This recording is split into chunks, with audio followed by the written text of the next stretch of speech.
આપતા પુત્ર ભોલેનાથજી પેલું થઈ ગયું છે હોસ્ટ યુટ્યુબ પર. થઈ ગયું ને? સરસ. હા. ઓકે. ભોલેનાથજી ચાલુ થઈ ગયું યુટ્યુબ પર. હા એ મેં જોયું. હવે આમનો જે હપ્તાવાળી 14 વાળો ભાગ છે ને, હા એ કાઢો.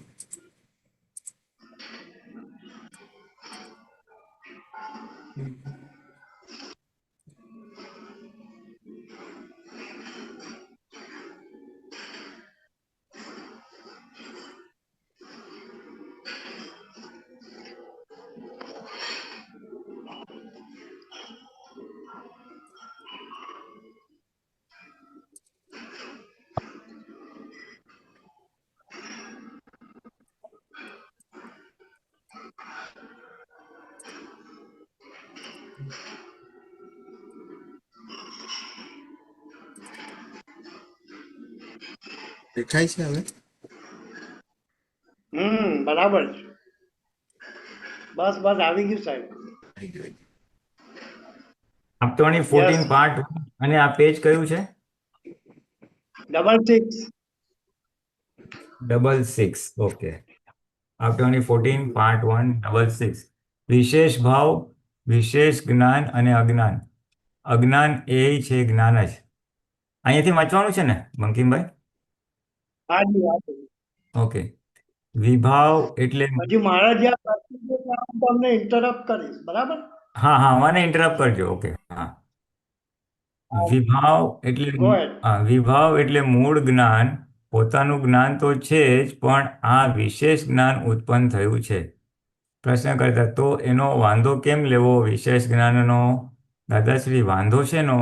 પ્રશ્ન કરતા જ્ઞાન છે અને એમાં વૃદ્ધિ થઈ છે વિશેષ જ્ઞાન. દાદાશ્રી ના ના વૃદ્ધિ નહીં. વિશેષ જ્ઞાન એટલે જે નથી જાણવાનું તેવું જ્ઞાન ઊભું થયું. જેની જરૂર નથી તે જ્ઞાન ઊભું થયું. અશુદ્ધ. એટલે હવે અહીંયા હું ઇન્ટરપ્ટ કરું. હા.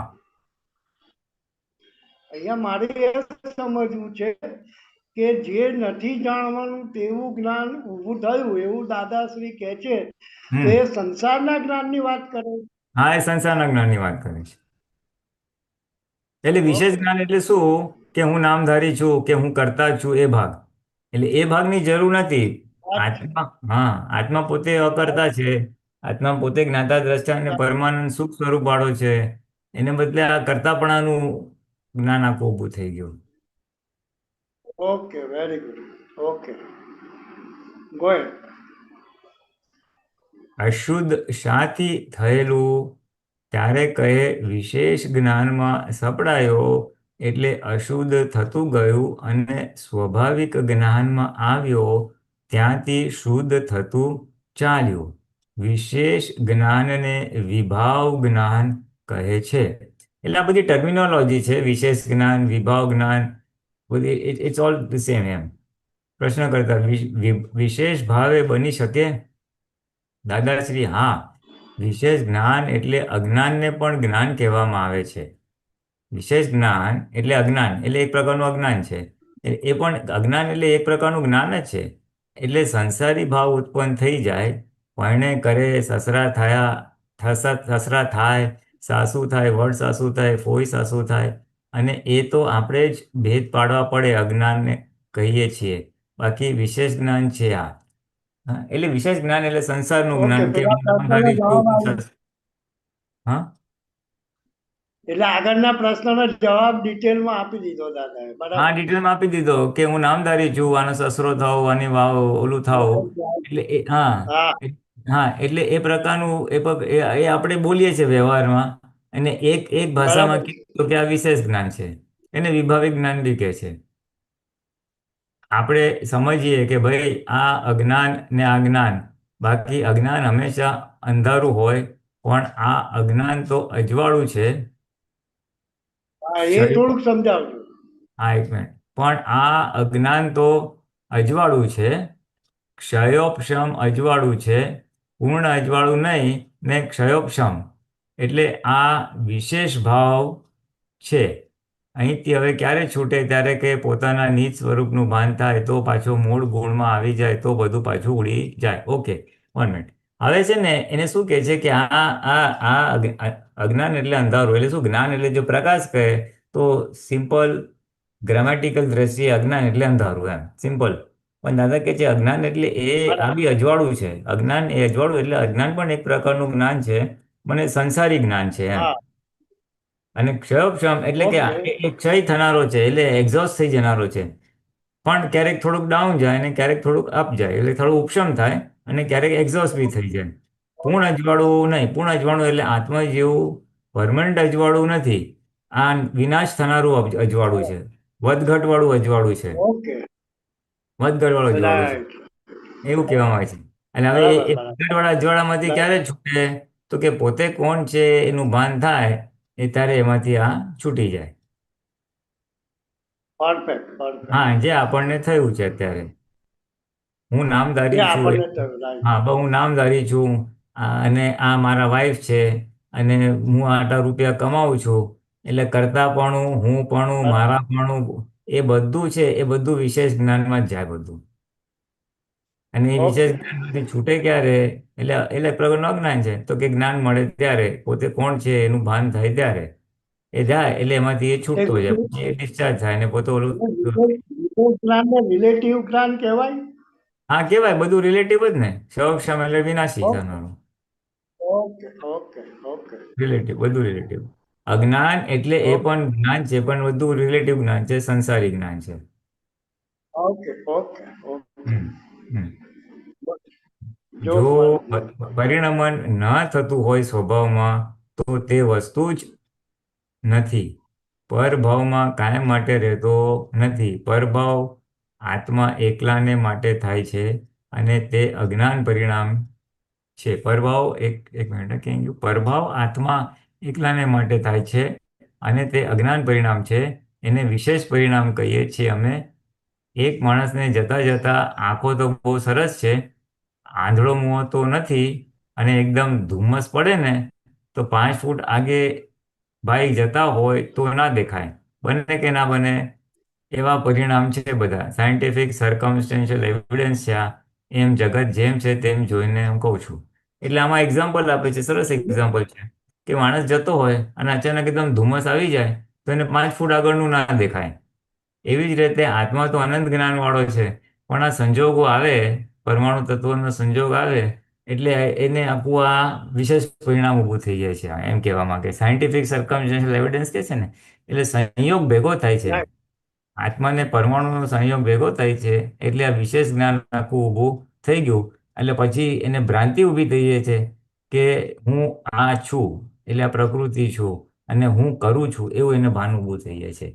એ ઊભું થાય છે એને વિશેષ જ્ઞાન કીધું, બસ. અને કોઈ કરતા હવે નથી, આમાં સંયોગ કરે છે.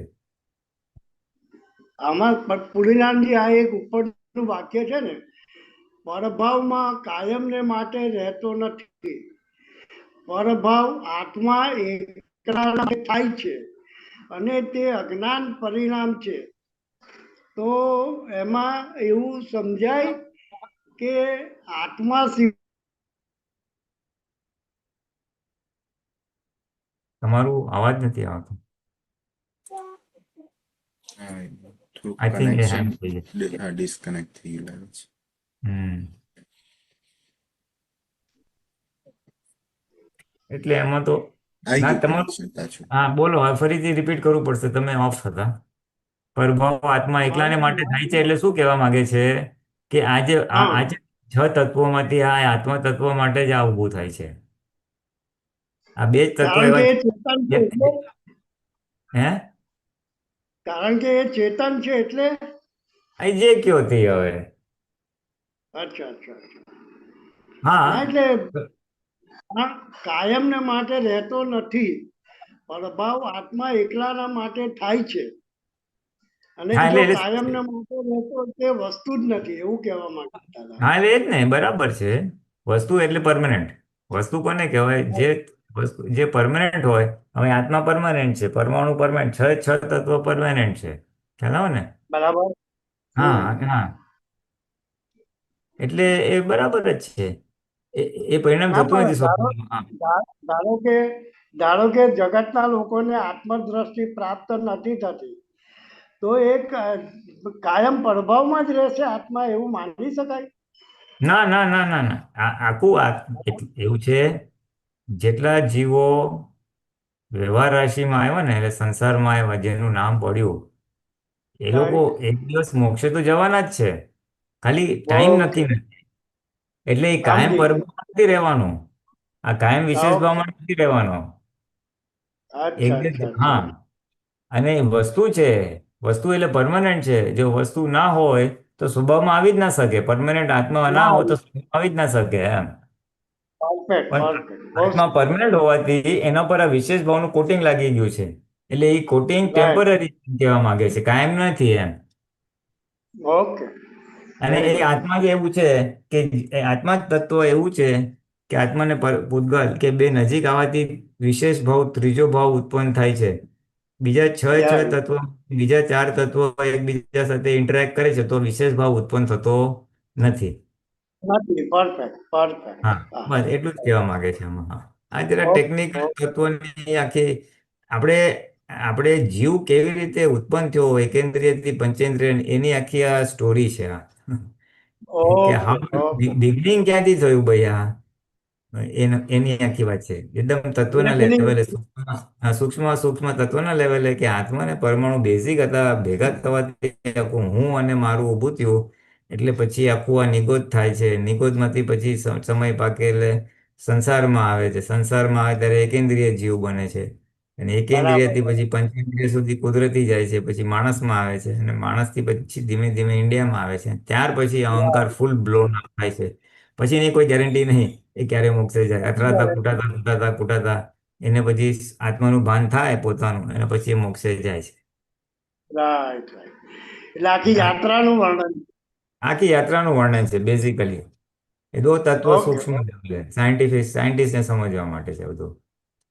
આ ઓકે. બધા સંયોગ, આ બધા સંયોગોનું દબાણ છે. તેમાં આત્માને જરાક દબાણ થાય ને ત્યારે એની અસર થાય, ઇફેક્ટ થાય. અનઇફેક્ટિવ હોવા છતાં ઇફેક્ટ થાય. એટલે કે આત્માને પોતાને કઈ અસર નથી થતી, પોતે બગડતો નથી. પણ બે વસ્તુ ભેગાથી ત્રીજી વસ્તુ ઊભી થાય છે. દરિયો અને લોખંડ ભેગા થાય તો કાટ ઉત્પન્ન થાય છે. દરિયો અને બરાબર છે. પાણી અને સૂર્ય અને પાણી ભેગું થાય તો વરાળ ઉત્પન્ન થાય છે. એમાં સૂરજનું નુકસાન નથી જતું.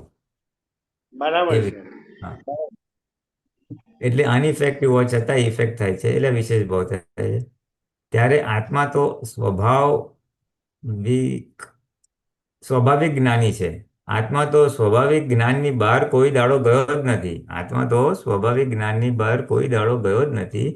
ક્રિયામાં જ ગયો જ નથી કોઈ દાડો. પણ પોતાનો સ્વભાવ જ્ઞાન દર્શન છે તે દર્શન વિભાવિક થયું છે. એટલે શું કહે છે, આત્મામાં જે દર્શન નામનો ગુણ છે, જ્ઞાન દર્શન ચારિત સુખ, એ દર્શન નામનો ગુણ વિભાવિક થયું કે એના પર દબાણ આવ્યું એટલે વિશેષ થયું. બરાબર, બરાબર. બહુ સરસ. પછી ઓકે. બધી આઈ થિંક એટલે એક્ઝામ્પલ આપે છે. આપણે જે 1-to-1 સત્સંગ કર્યો એમાં તમે પૂછેલું મને કે આ દર્શન વાળું ક્યાં આવે છે, તો આ આમાં આવી ગયું આજે. દર્શન દર્શન નામના ગુણ પર પહેલું આવરણ આવી ગયું, એટલે હા વિભાવિક થયું, એવું કહેવા માંગે. હા, એટલે વિભક્તિ. હા. Right, right. Okay, okay. આપણે હા, એને સમજાતું નથી હું શું છું. એને લાગે છે કે હું આ જ છું એમ. બરાબર છે. રાઈટ. આપણે ઘણા ફેરા નથી થતું કે ચક્કર ચડે ને પછી બેભાન થઈ જઈએ. આંખો ઉગાડી હોય ને આપણને પૂછે કે તમારું નામ શું, તમારું નામ શું, તો કશી ખબર ના પડે ત્યારે લોક કહે છે ને ભાન નથી. તો આ એની અસરો આટલી બધી કરે છે. તો આ તો કેવડી મોટી અસર થયેલી છે. એટલે માણસને ચક્કર આવીને પડી જાય ને ભાન ભૂલી જાય તો થાય તેવી રીતના તો આખું આત્મા ઉપર આખી અસર એવી રીતના જ આત્મા ઉપર અસર થયેલી છે. પોતાનું ભાન ભૂલી ગયું. જે માણસ પડી જાય ને ભાન ભૂલી જાય એવી રીતના આત્માના હમ. દર્શન ગુણ પર આવરણ આવવાથી એ પોતાનું ભાન ભૂલી જાય છે. બરાબર. આત્મા ઉપર કેવું દબાણ આવ્યું છે, ભયંકર, બધા આવરણ લાવી નાખે એવું સંજોગોનું દબાણ. અને એ બધા સંયોગો પાછા કેવા છે? જેવું ભગવાનનું વિભાવિક જ્ઞાન થાય તેવું ત્યાં આકાર થઈ જાય. હા, ત્યાં તેવું આકાર થઈ જાય એટલે જ્ઞાન પ્રમાણે ઓલું, એટલે ભાવ પ્રમાણે બધું ઓલું પૂતગલ થઈ જાય. જેવો માત્ર ચિંતવે એવો છે. હા જો માત્ર દ્રષ્ટિ જ ફરવાથી આટલું મોટું જગત ઊભું થઈ ગયું તો બીજી કેટલી બધી શક્તિઓ છે. ચાલો. આ સંસારનું જ્ઞાન છે પણ વિશેષ જ્ઞાન છે. એ વિશેષ જ્ઞાન એ જ બુદ્ધિ છે. એટલે બુદ્ધિને હવે આમાં લાવ્યા કે બુદ્ધિ શું છે? એ પણ એક પ્રકારનું જ્ઞાન જ છે, પણ એ સંસારિક રાઈટ. જ્ઞાન માટે છે. બસ બુદ્ધિ બરાબર કહે છે ને આપણે નથી કહેતા કે બુદ્ધિ મોક્ષે જવા દેતી નથી, બુદ્ધિ તો આપણને બરાબર. હેરાન કરે છે. હા, એટલે એ બુદ્ધિ, એ પ્રકાશ તો આત્માનો જ છે, પણ એ અહંકાર થ્રુ આવે છે એટલે વિશેષ જ્ઞાન છે એટલે એ બુદ્ધિ. બરાબર છે. આ બરાબર. કઈ અજ્ઞાન નથી આરાધતો, આ એક પ્રકારનું વિશેષ જ્ઞાન છે. આ સંસારમાં આ જ્ઞાન છે તે સાવ અજ્ઞાન છે. આપણે લોકોને પૂછીએ, તમે બધા અજ્ઞાન કરો છો તે કઈ દ્રષ્ટિએ અજ્ઞાન છે? કે ભાઈ આધ્યાત્મિક દ્રષ્ટિએ અજ્ઞાન છે, બાકી નહીં તો જ્ઞાન છે કે અજ્ઞાન છે? જ્ઞાન છે. એટલે આ વ્યવહારની વાત કરે છે. ભાઈ તમે કામ કરો છો, તમે બરાબર. એન્જિનિયર છો તો એન્જિનિયરનું જ્ઞાન છે ના, તે એ જ્ઞાન કહેવાય કે અજ્ઞાન કહેવાય? તો કે જ્ઞાન જ કહેવાય. તો પણ એને જ્ઞાન જ અજ્ઞાન, કહેવાય. ભગવાનની ભાષામાં અજ્ઞાન એટલે શું? રિલેટિવ બધા જ્ઞાનને અજ્ઞાન કીધું. આત્માના રાઈટ, જ્ઞાન, રાઈટ. બધા જ્ઞાનને અજ્ઞાન કીધું. એટલે ખાલી એક શાબ્દિક ટર્મિનોલોજી જ છે, બાકી એ રાઈટ, જ્ઞાન જ રાઈટ. છે, વ્યવહારનું સંસારનું જ્ઞાન જ છે. જ્ઞાન જ. હવે અજ્ઞાનના વાળા આને અજ્ઞાન કહે. હું ના કહું કે હું આ શું કરવા આમ તો કર્મ બાંધે છે, આ અજ્ઞાન જ કહેવાય. આ જ્ઞાન ને આ અજ્ઞાન, હવે હું આને આખી દુનિયા ઉઘાડું જ્ઞાન કહે ને તું આને અજ્ઞાન કહું છું. આ વિશેષ જ્ઞાન છે, આત્માનું જ જ્ઞાન છે પણ વિશેષ જ્ઞાન છે. એટલે સંજોગોને આધીન નવો વિશેષ ગુણ ઉત્પન્ન થાય છે, તે આગળ બધું આવે. આ સંસાર દેખાવા, આ સંસાર દેખાવા માંડ્યો આપણને. આ સંસારનું જ્ઞાન એ જ્ઞાન છે, અજ્ઞાન નથી. પણ મોક્ષે જવું હોય તો આ અજ્ઞાન છે અને આ જ્ઞાન સમજવું જોઈએ. એટલે આ ખાલી શબ્દની ટર્મિનોલોજી છે કે આત્મા સંબંધીના જ્ઞાનને જ્ઞાન કીધું અને એ સિવાય સંસારના જ્ઞાનને અજ્ઞાનનું લેબલ આપ્યું. પણ બહાર એમ રાઈટ. અજ્ઞાન છે એમ ના કહેવાય, કારણ કે બહાર અજ્ઞાનની ના ડેફિનેશન કહેવાય. જુદી છે. જ્ઞાન જ કહેવાય. હા હા. રાઈટ. એટલે આ વિતરાગોની ડેફિનેશન છે, બસ બીજું કાંઈ નહીં.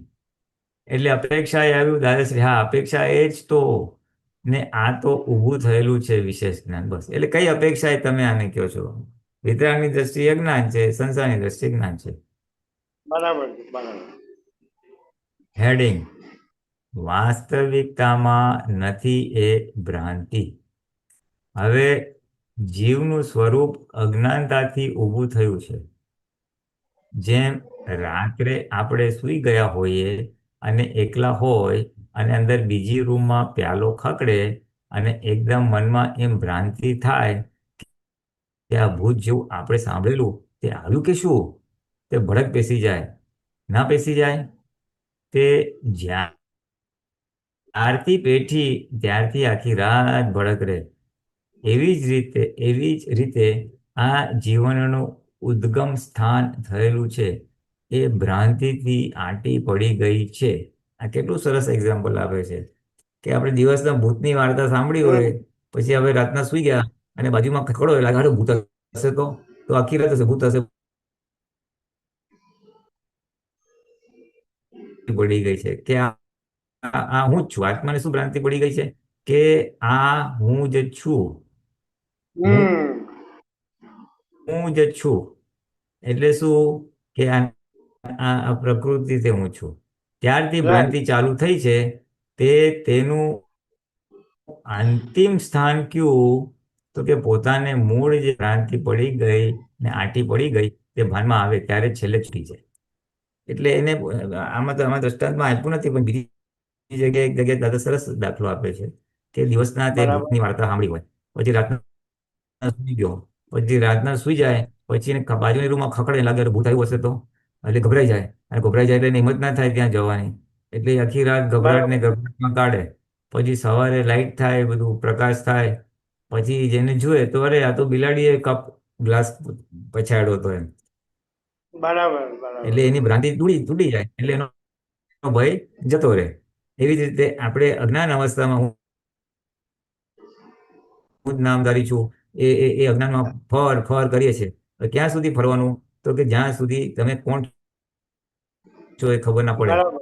એને જે મને દિવસ ખબર પડે આ તો બિલાડીએ પડ્યું, ભૂત નતો, એ ના પણ કહે ના ના હું આ નામધારી નથી, હું તો શુદ્ધાત્મા છું.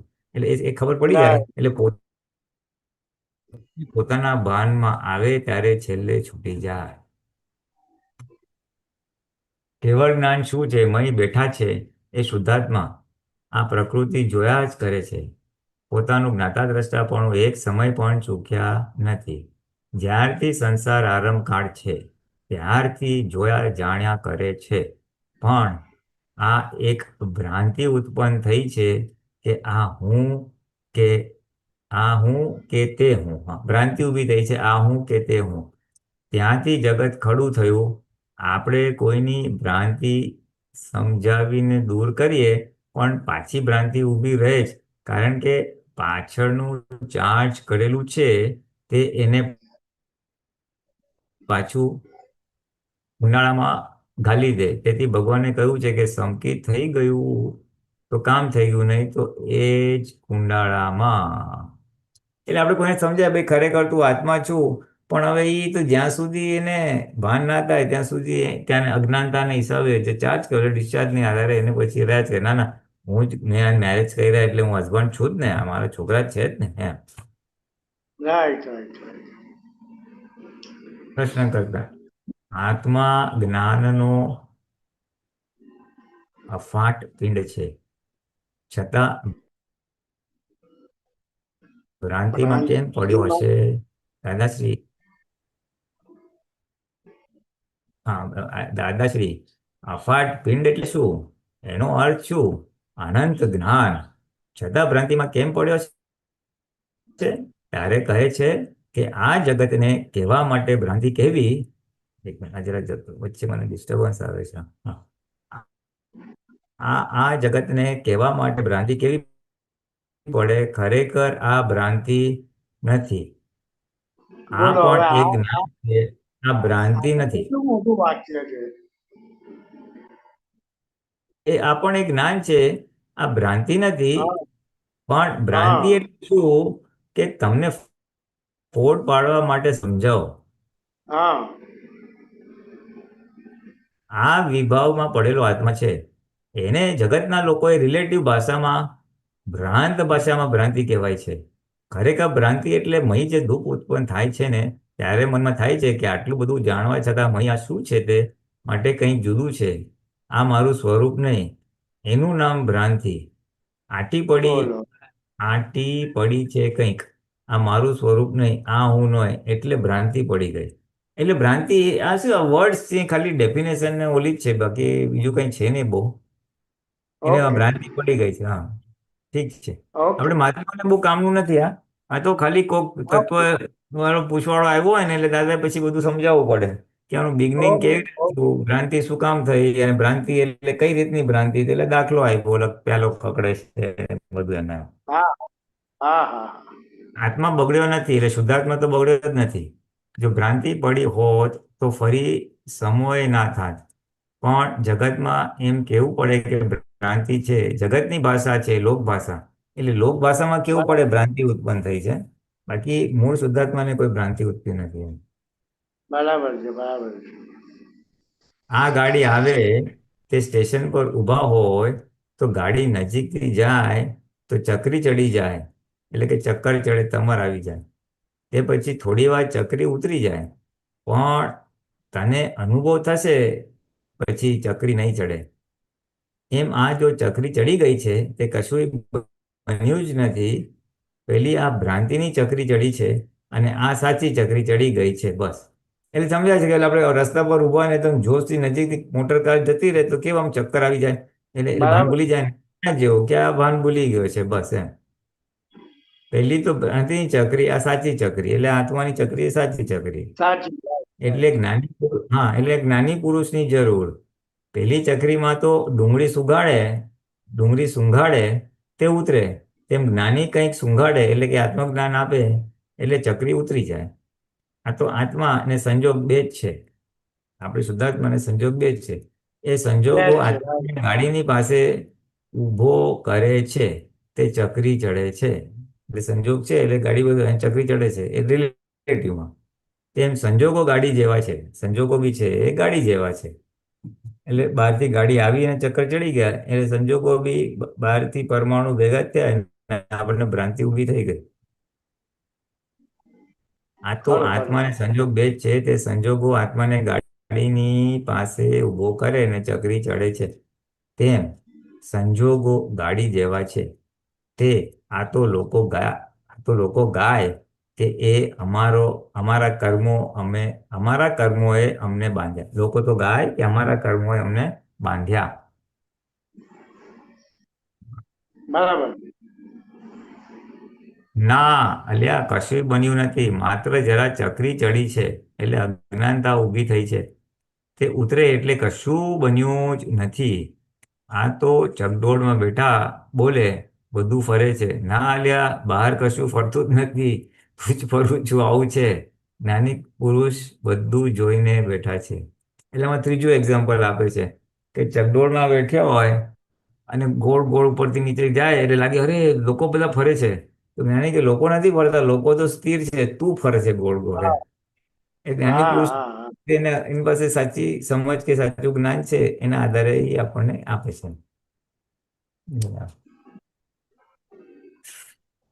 તે બીજા કોઈનો ક્વેશ્ચન નથી એટલે વી આર ગોઈંગ ઓન. કોઈનો ક્વેશ્ચન હોય તો જોજો. ફેર વિશેષ ભાવ ને વિશેષ જ્ઞાનમાં. સ્થિર ભાવોને જ્ઞાન ગુણ દર્શન ગુણ કહ્યું. અસ્થિર ભાવોને પર્યાય કયા. કેરી આવે તો કેરીને જોયા જાણ્યા કરે પોતાના પર્યાયથી. બીજું જ્ઞે આવે તો બીજું જોયા કરે. પ્રશ્ન કરતા વિશેષ ભાવ પર્યાય રૂપે જ થયા ને. વિશેષ ભાવ પર્યાય રૂપે જ થયા ને. એ સ્થિર ભાવ નથી એટલે પર્યાય રૂપે જ થયા ને. દાદાશ્રી ના, વિશેષ ભાવ એ પર્યાય નથી. વિશેષ ભાવ એ બીજાની અસરથી ઉત્પન્ન થતા ભાવો છે. બીજી વસ્તુની અસરથી બીજી વસ્તુના સામીપ્ય ભાવને લઈને ઉત્પન્ન થતા ભાવ એ વિશેષ ભાવ કહેવાય. એ સામીપ્ય ના હોય તો કશું નહીં. એટલે વિશેષ ભાવની ખાલી આ ટર્મિનોલોજીના ડેફિનેશન છે કે બીજી વસ્તુ ભેગી થઈ એટલે ઊભું થયું. જો બીજી વસ્તુ ભેગી ના થઈ હોત તો આ ઊભું ના થયું હોત એમ કે છે બસ. એટલે એટલે આત્મા અને પરમાણુ ભેગા થવાથી આ વિભાવ ઊભો થયો છે. જો પરમાણુ ભેગા ના થયો તો આ ઊભો ના થાત. બસ એટલું જ કહેવા માંગે છે. જ્ઞેયોને જોવામાં દર્શન અને જ્ઞાન કામ નથી કરતું પણ એના પર્યાય કામ કરે છે એવું સમજાય ને. એ તમને કહું એ બહુ હમણાં હું કહું એ વસ્તુ શું છે હું કહું તમને. કામ તો વિશેષ જ્ઞાન કરે છે પણ એના પર્યાય બદલાય છે. આપણે જરા વાંચી લેલા આવી જશે આમાં. વિશેષ ભાવને હજુ આપણા મહાત્માઓ સમજતા નથી. ઘણા ફેરા બોલેલા ખરો ખરો પણ સમજતા નથી. વિશેષ ભાવ શું હશે તે. હવે વિશેષ ભાવ શું હશે દાદા ભગવાન કે પૂછે છે પ્રશ્ન. વિશેષ ભાવ અને વિશેષ જ્ઞાન એમાં શું ફેરફાર છે દાદાશ્રી? બેઉ શબ્દોમાં જ ફેર છે નથી લાગતા? રાઈટ. વિશેષ ભાવ તો અહંકાર છે ખાલી. હું વિશેષ જ્ઞાનની વાત ને એને બેને સાડુય નહીં ને સહિયારુય નહીં, પિતરાએ નહીં ને કુટુંબી નહીં ને કશું નહીં. એટલે બે બહુ વસ્તુ જુદી છે. વિશેષ ભાવને વિભાવ જુદું છે એમ કહેવા માંગે છે બસ. Right right. આ વિશેષ જ્ઞાન ઉત્પન્ન થાય તો પેલું વ્યતિરેક ઉત્પન્ન થાય એવું ખરું દાદાશ્રી? વ્યતિરેક હોય તો જ વિશેષ જ્ઞાન ઉત્પન્ન થાય. પણ વિશેષ જ્ઞાન હોય તેથી વ્યતિરેક ના ઉત્પન્ન થાય. વ્યતિરેક બાપ મુખ્ય છે અને વિશેષ ભાવ તો ઉત્પન્ન થનારો વ્યતિરેક ગુણ છે. અને આ તો વિશેષ જ્ઞાન એ જે જ્ઞાનની જરૂર ના હોય તેને વચ્ચે લાવો. એનો અર્થ શું? અમે વિશેષ જ્ઞાનમાં ઉતરીએ નહીં કે આ લીમડો છે કે આંબો છે કે આ જામફળ છે કે આ છે ને એટલે પાર ક્યાં આવે? આને બધા ઝાડો છે એમ કહ્યું એટલે એ જ્ઞાન સામાન્ય જ્ઞાન સારું એમ. એટલે સામાન્ય જ્ઞાન અને વિશેષ જ્ઞાન વ્યતિરેક ગુણ એ તો વિશેષ જ્ઞાન ઉત્પન્ન થાય એટલે બહુ સિમ્પલ છે. આમાં બધા ટર્મિનોલોજી છે ને આ ટેકનિકલ બધું ડિસ્કશન છે. આપણને બહુ ઓકે ઓકે કામનું નથી. આપણને બહુ કામનું ઓકે નથી. આ હું ને એટલે હું ઓકે ઊભો થયો અને હું માંથી પછી વ્યતિરેક ગુણ ઉત્પન્ન થયા. વ્યતિરેક ગુણ એટલે શું? તો કે ક્રોધમાનમાં લોભ ઉભા થયા બસ. અને પછી વિશેષ જ્ઞાન ઉત્પન્ન થયું એટલે સંસારનું જ્ઞાન ગોત્યું. હું આ કરું છું, આમ ઊંચી છું, માણસ છું. રાઈટ હા, રાઈટ એટલે હું વ્યતિરેક ગુણ એ મેઇન વસ્તુ ને પછી આ બધું બીજું બધું એના પછી ને. ઓકે ઓકે ઓકે સામાન્ય જ્ઞાનને દર્શન કહ્યું છે એટલે દર્શનની જ કિંમત છે મોક્ષમાં. સામાન્ય ભાવે રહેવું જોઈએ. આ વિશેષ જ્ઞાન જોવા જાય પૂતગલમાં આ શું છે આ શું છે એટલે આપણને કે છે કે વિશેષ સામાન્ય ભાવે રહ્યો કે આ ફ્રૂટ છે આ ઝાડ છે બધા એક એક ડિટેલમાં જાઓ નહીં એમ કહેવા માંગે ધેટ્સ છે. ઇટ બરાબર. રાઈટ પ્રશ્ન કરતા જ્યારે પોતે જોનારની દ્રષ્ટિમાં ભેદ હોય ત્યારે પક્ષપાત દેખાય ને? દાદાશ્રી, જ્યારે પોતાને વિશેષ જ્ઞાન જોવાની ઈચ્છા હોય ને ત્યારે જ એને ભેદ દેખાય. હવે આ સમજવા જેવું છે. જ્યારે હા પોતાને વિશેષ જ્ઞાન જોવાની ઈચ્છા હોય ને ત્યારે જ એને ભેદ દેખાય. વિશેષ ઓહો જ્ઞાન તો ત્યાં સુધી જાય કે આ તો કાળો છે, આ તો ગોરો છે, આ તો ઊંચો છે, આ તો નીચો છે, આ તો જાડો છે અને આ પાતળો છે. વિશેષ જ્ઞાનનો તો પાર જ ના આવે ને. એટલે દર્શનથી જોવું બધું સામાન્ય ભાવે. એટલે અમને દર્શન સિવાય બીજો ઉપયોગ ના હોય, નિરંતર ઉપયોગ હોય. આ કામની વસ્તુ છે આપણને કે દાદા કે સામાન્ય ભાવે જુઓ, વિશેષ જ્ઞાનમાં ના પડશો. એટલે શું કે ભાઈ આ ફાઇલ આવી, આ પેકિંગ છે કે ફલાણું છે, પછી આ જાડો પતલો એ જે ડિટેલમાં તમે જાશો નહીં એમ. Don't go in detail right હા હા, go don't go in detail. અમે એક એટલે બધાને સંયોગ રૂપે જુઓ, ફાઇલ રૂપે જુઓ, બસ એક ભાષામાં. રાઈટ કે રાઈટ ગમતા રાઈટ ગમતા સંયોગ છે કે ના ગમતા સંયોગ છે, ગમતી ફાઇલ છે કે ના ગમતી ફાઇલ છે, એટલું જ રાખવાનું બસ. રાઈટ રાઈટ રાઈટ રાઈટ એટલે દાદા પોતાની વાત શું કરે છે કે અમે એક ઘડીવાર, એક મિનિટે ઉપયોગની બહાર ના હોઈએ. આત્માનો ઉપયોગ જ વિધિઓ કરતા હોય તે ઘડી અમારે આત્માનો ઉપયોગ હોય. જ્ઞાન એક જ છે, એના ભાગ બધા જુદા જુદા છે. આપણે આ રૂમને જોઈએ તો રૂમ ને આકાશ જોઈએ તો આકાશ, પણ જ્ઞાન તેનું તે જ છે.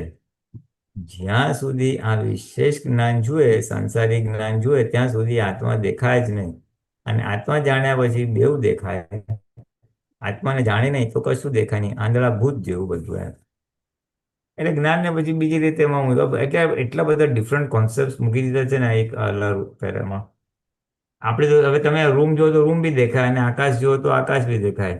એના જેવું છે આ બધું. તમે શું છે પ્રશ્ન? આત્મા તો જ્ઞાન વાળો જ છે ને દાદાશ્રી, એ પોતે જ જ્ઞાન છે. આત્મા એ પોતે જ જ્ઞાન છે, પોતે જ્ઞાન વાળો નહીં, જ્ઞાન જ પોતે છે એમ. જ્ઞાન વાળો એને કહીએ તો જ્ઞાન અને વાળો એ બે જુદું થયું કહેવાય. એટલે આત્મા પોતે જ જ્ઞાન છે, એ પ્રકાશ જ છે પોતે. એ પ્રકાશના આધારે આ બધું જ દેખાય છે. એ પ્રકાશના આધારે આ બધું એને સમજણે પડે છે અને એને જણાય છે ખરું. જાણવામાં આવે છે ને સમજણમાં આવે છે.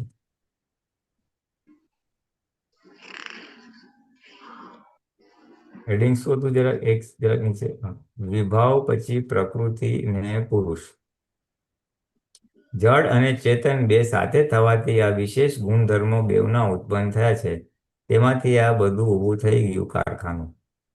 એટલે આ બે વસ્તુ ભેગા થવાથી વિશેષ ગુણધર્મો, બેવના વિશેષ ગુણધર્મો ઉભા થાય છે. આ સમજવા જોઈએ.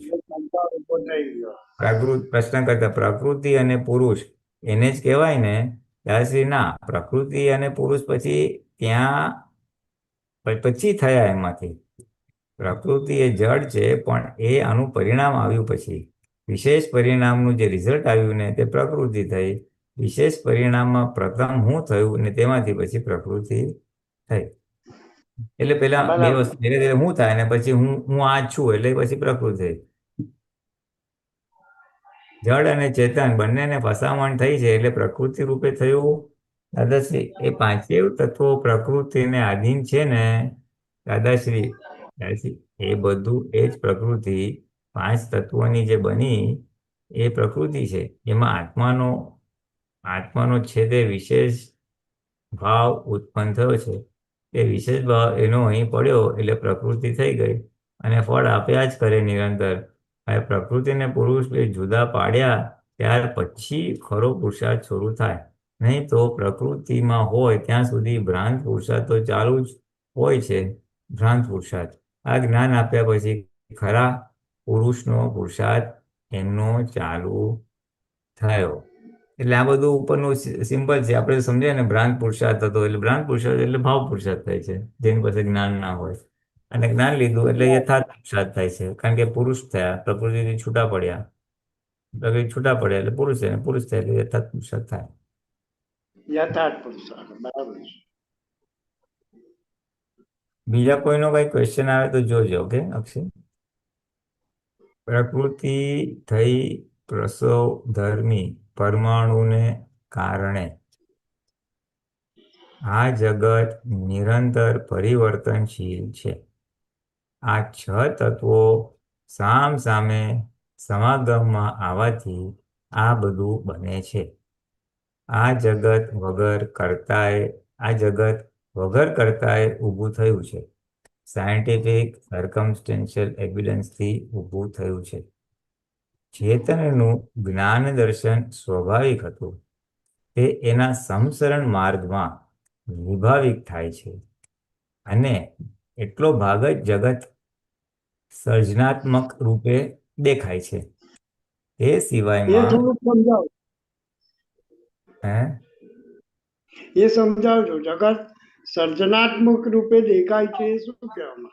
હા, તે સિવાય શુદ્ધ ચેતન અને શુદ્ધ પૂતગલ પરમાણુઓ એ બંને જેમ છે તેમ જ છે. પરમાણુ એ પ્રસવધર્મી છે. તેથી ચેતન તત્વ વિભાવિક થતા જ પ્રકૃતિનું સર્જન થાય છે. એટલે કે બહાર જે જગત દેખાય છે તેમાં પ્રકૃતિ ભાગ જ સર્જન ભાગ વિસર્જનાત્મકપણે દેખાય છે અને શુદ્ધ ચેતન અને શુદ્ધ પરમાણુઓ જેમ છે તેમ જ હોય છે. એટલે આ કઈ છે નહીં લાંબુ. આમાં આ છ તત્વો ભેગા થાય છે ને એમાં મેન તો સંજોગને આધીન, કારણ કે નિરંતર પરિવર્તનશીલ છે. આ જગતમાં છ તત્વો મૂવમેન્ટ વાળા છે અને એકબીજાની નજીક આવે, જુદા પડે, છૂટા પડે એવી રીતે. એટલે એ જે આત્મતત્વ નજીક આવ્યું પરમાથી એટલે વિભાવ ઉભો થયો. વિભાવ એટલે હું ઉભો થયો. હું આ છું અને હું કરતા છું. ચાલો હવે હું આ છું ને કરતા છું એટલે આખી પ્રકૃતિ ઊભી થઈ ગઈ. અને એ પ્રકૃતિ જે ભાગ ઊભો થઈ ગયો એટલે એ ભાગ આપણને સર્જાત્મક રૂપે દેખાય છે અહીંયા. એટલે વિશેષ પ્રકૃતિ આપણને દેખાય છે અહીંયા. આ શરીર દેખાય છે ને એટલે વિશેષ પ્રકૃતિ સર્જાત્મક રૂપે એટલે ક્રિએટિવ દેખાય છે આપણને. બાકી શુદ્ધ પરમાણુ અને શુદ્ધ આપણને દેખાય નહીં. અને આમાં આ જે વાક્ય છે કે સર્જન ભાગ વિસર્જનાત્મકપણે દેખાય છે એટલે જગત આખું ટોટલ ડિસ્ચાર્જ છે એમાં જાય આ વાત. હા, એટલે દાદા કે ને સંયોગ વિયોગી સંભાવના છે. એટલે ચાર્જ થયેલું ડિસ્ચાર્જ થાય છે, ભેગું થયેલું છૂટું પડે છે એમ.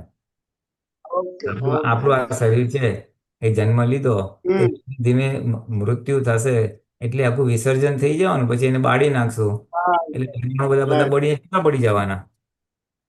એટલે હા, ગર્ભમાંથી જન્મ થયો અને ત્યાંથી પછી રાખ થાય એટલે એવી રીતે. ઓકે.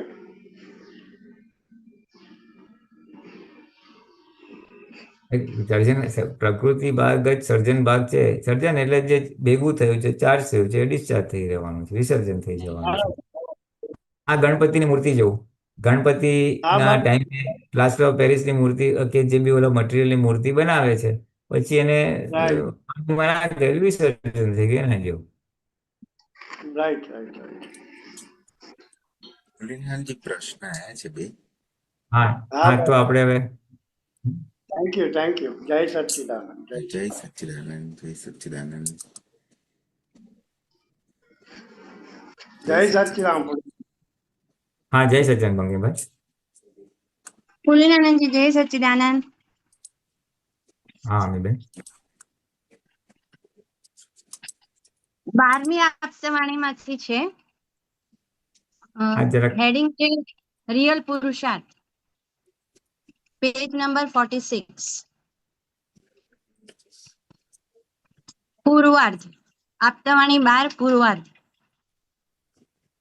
Page number 46. હમ અને ટોપિક છે રિયલ પુરુષાર્થ. ઓકે. હમ 46 પર તો હું આવ્યો પણ કઈક કારણસર મેચ નથી થતું. એવું છે?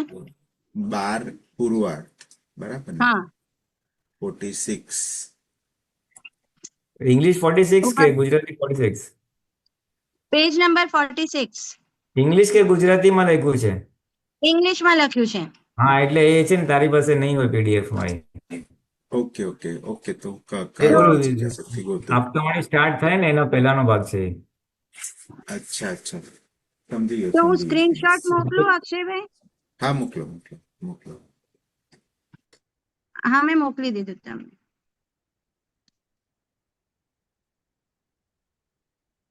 એટલે પછીનું નહીં વચાય પણ એટલું છે.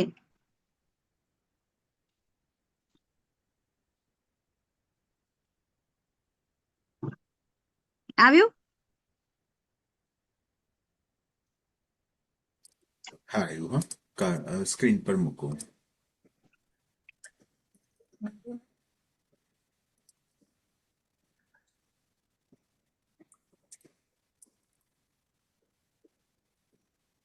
ઓહ, ઓલું આવી ગયું છે ને?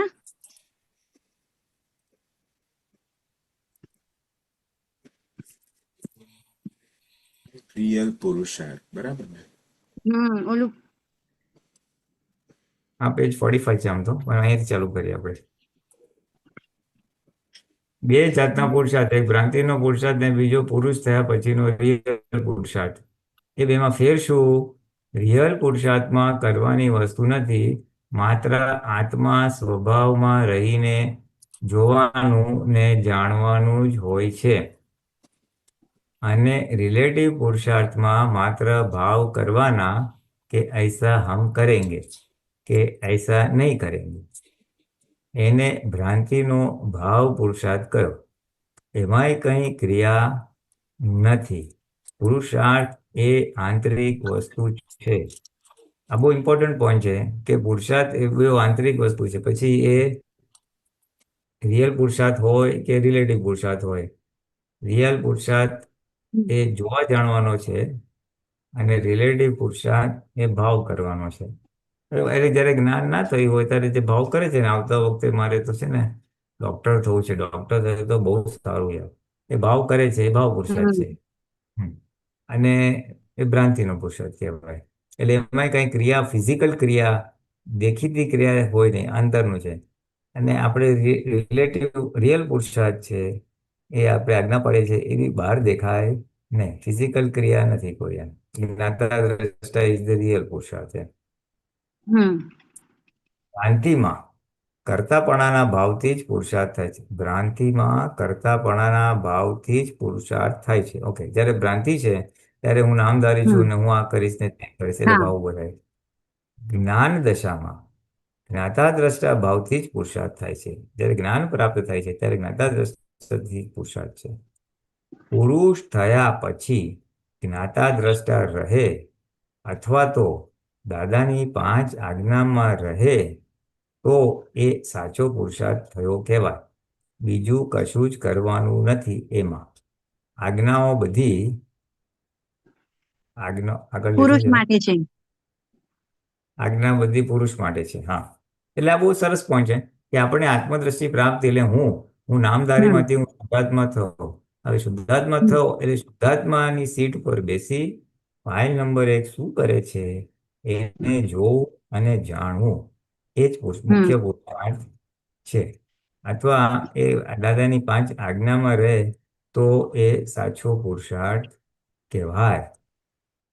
બીજું કશું કરવાનું નથી આમાં.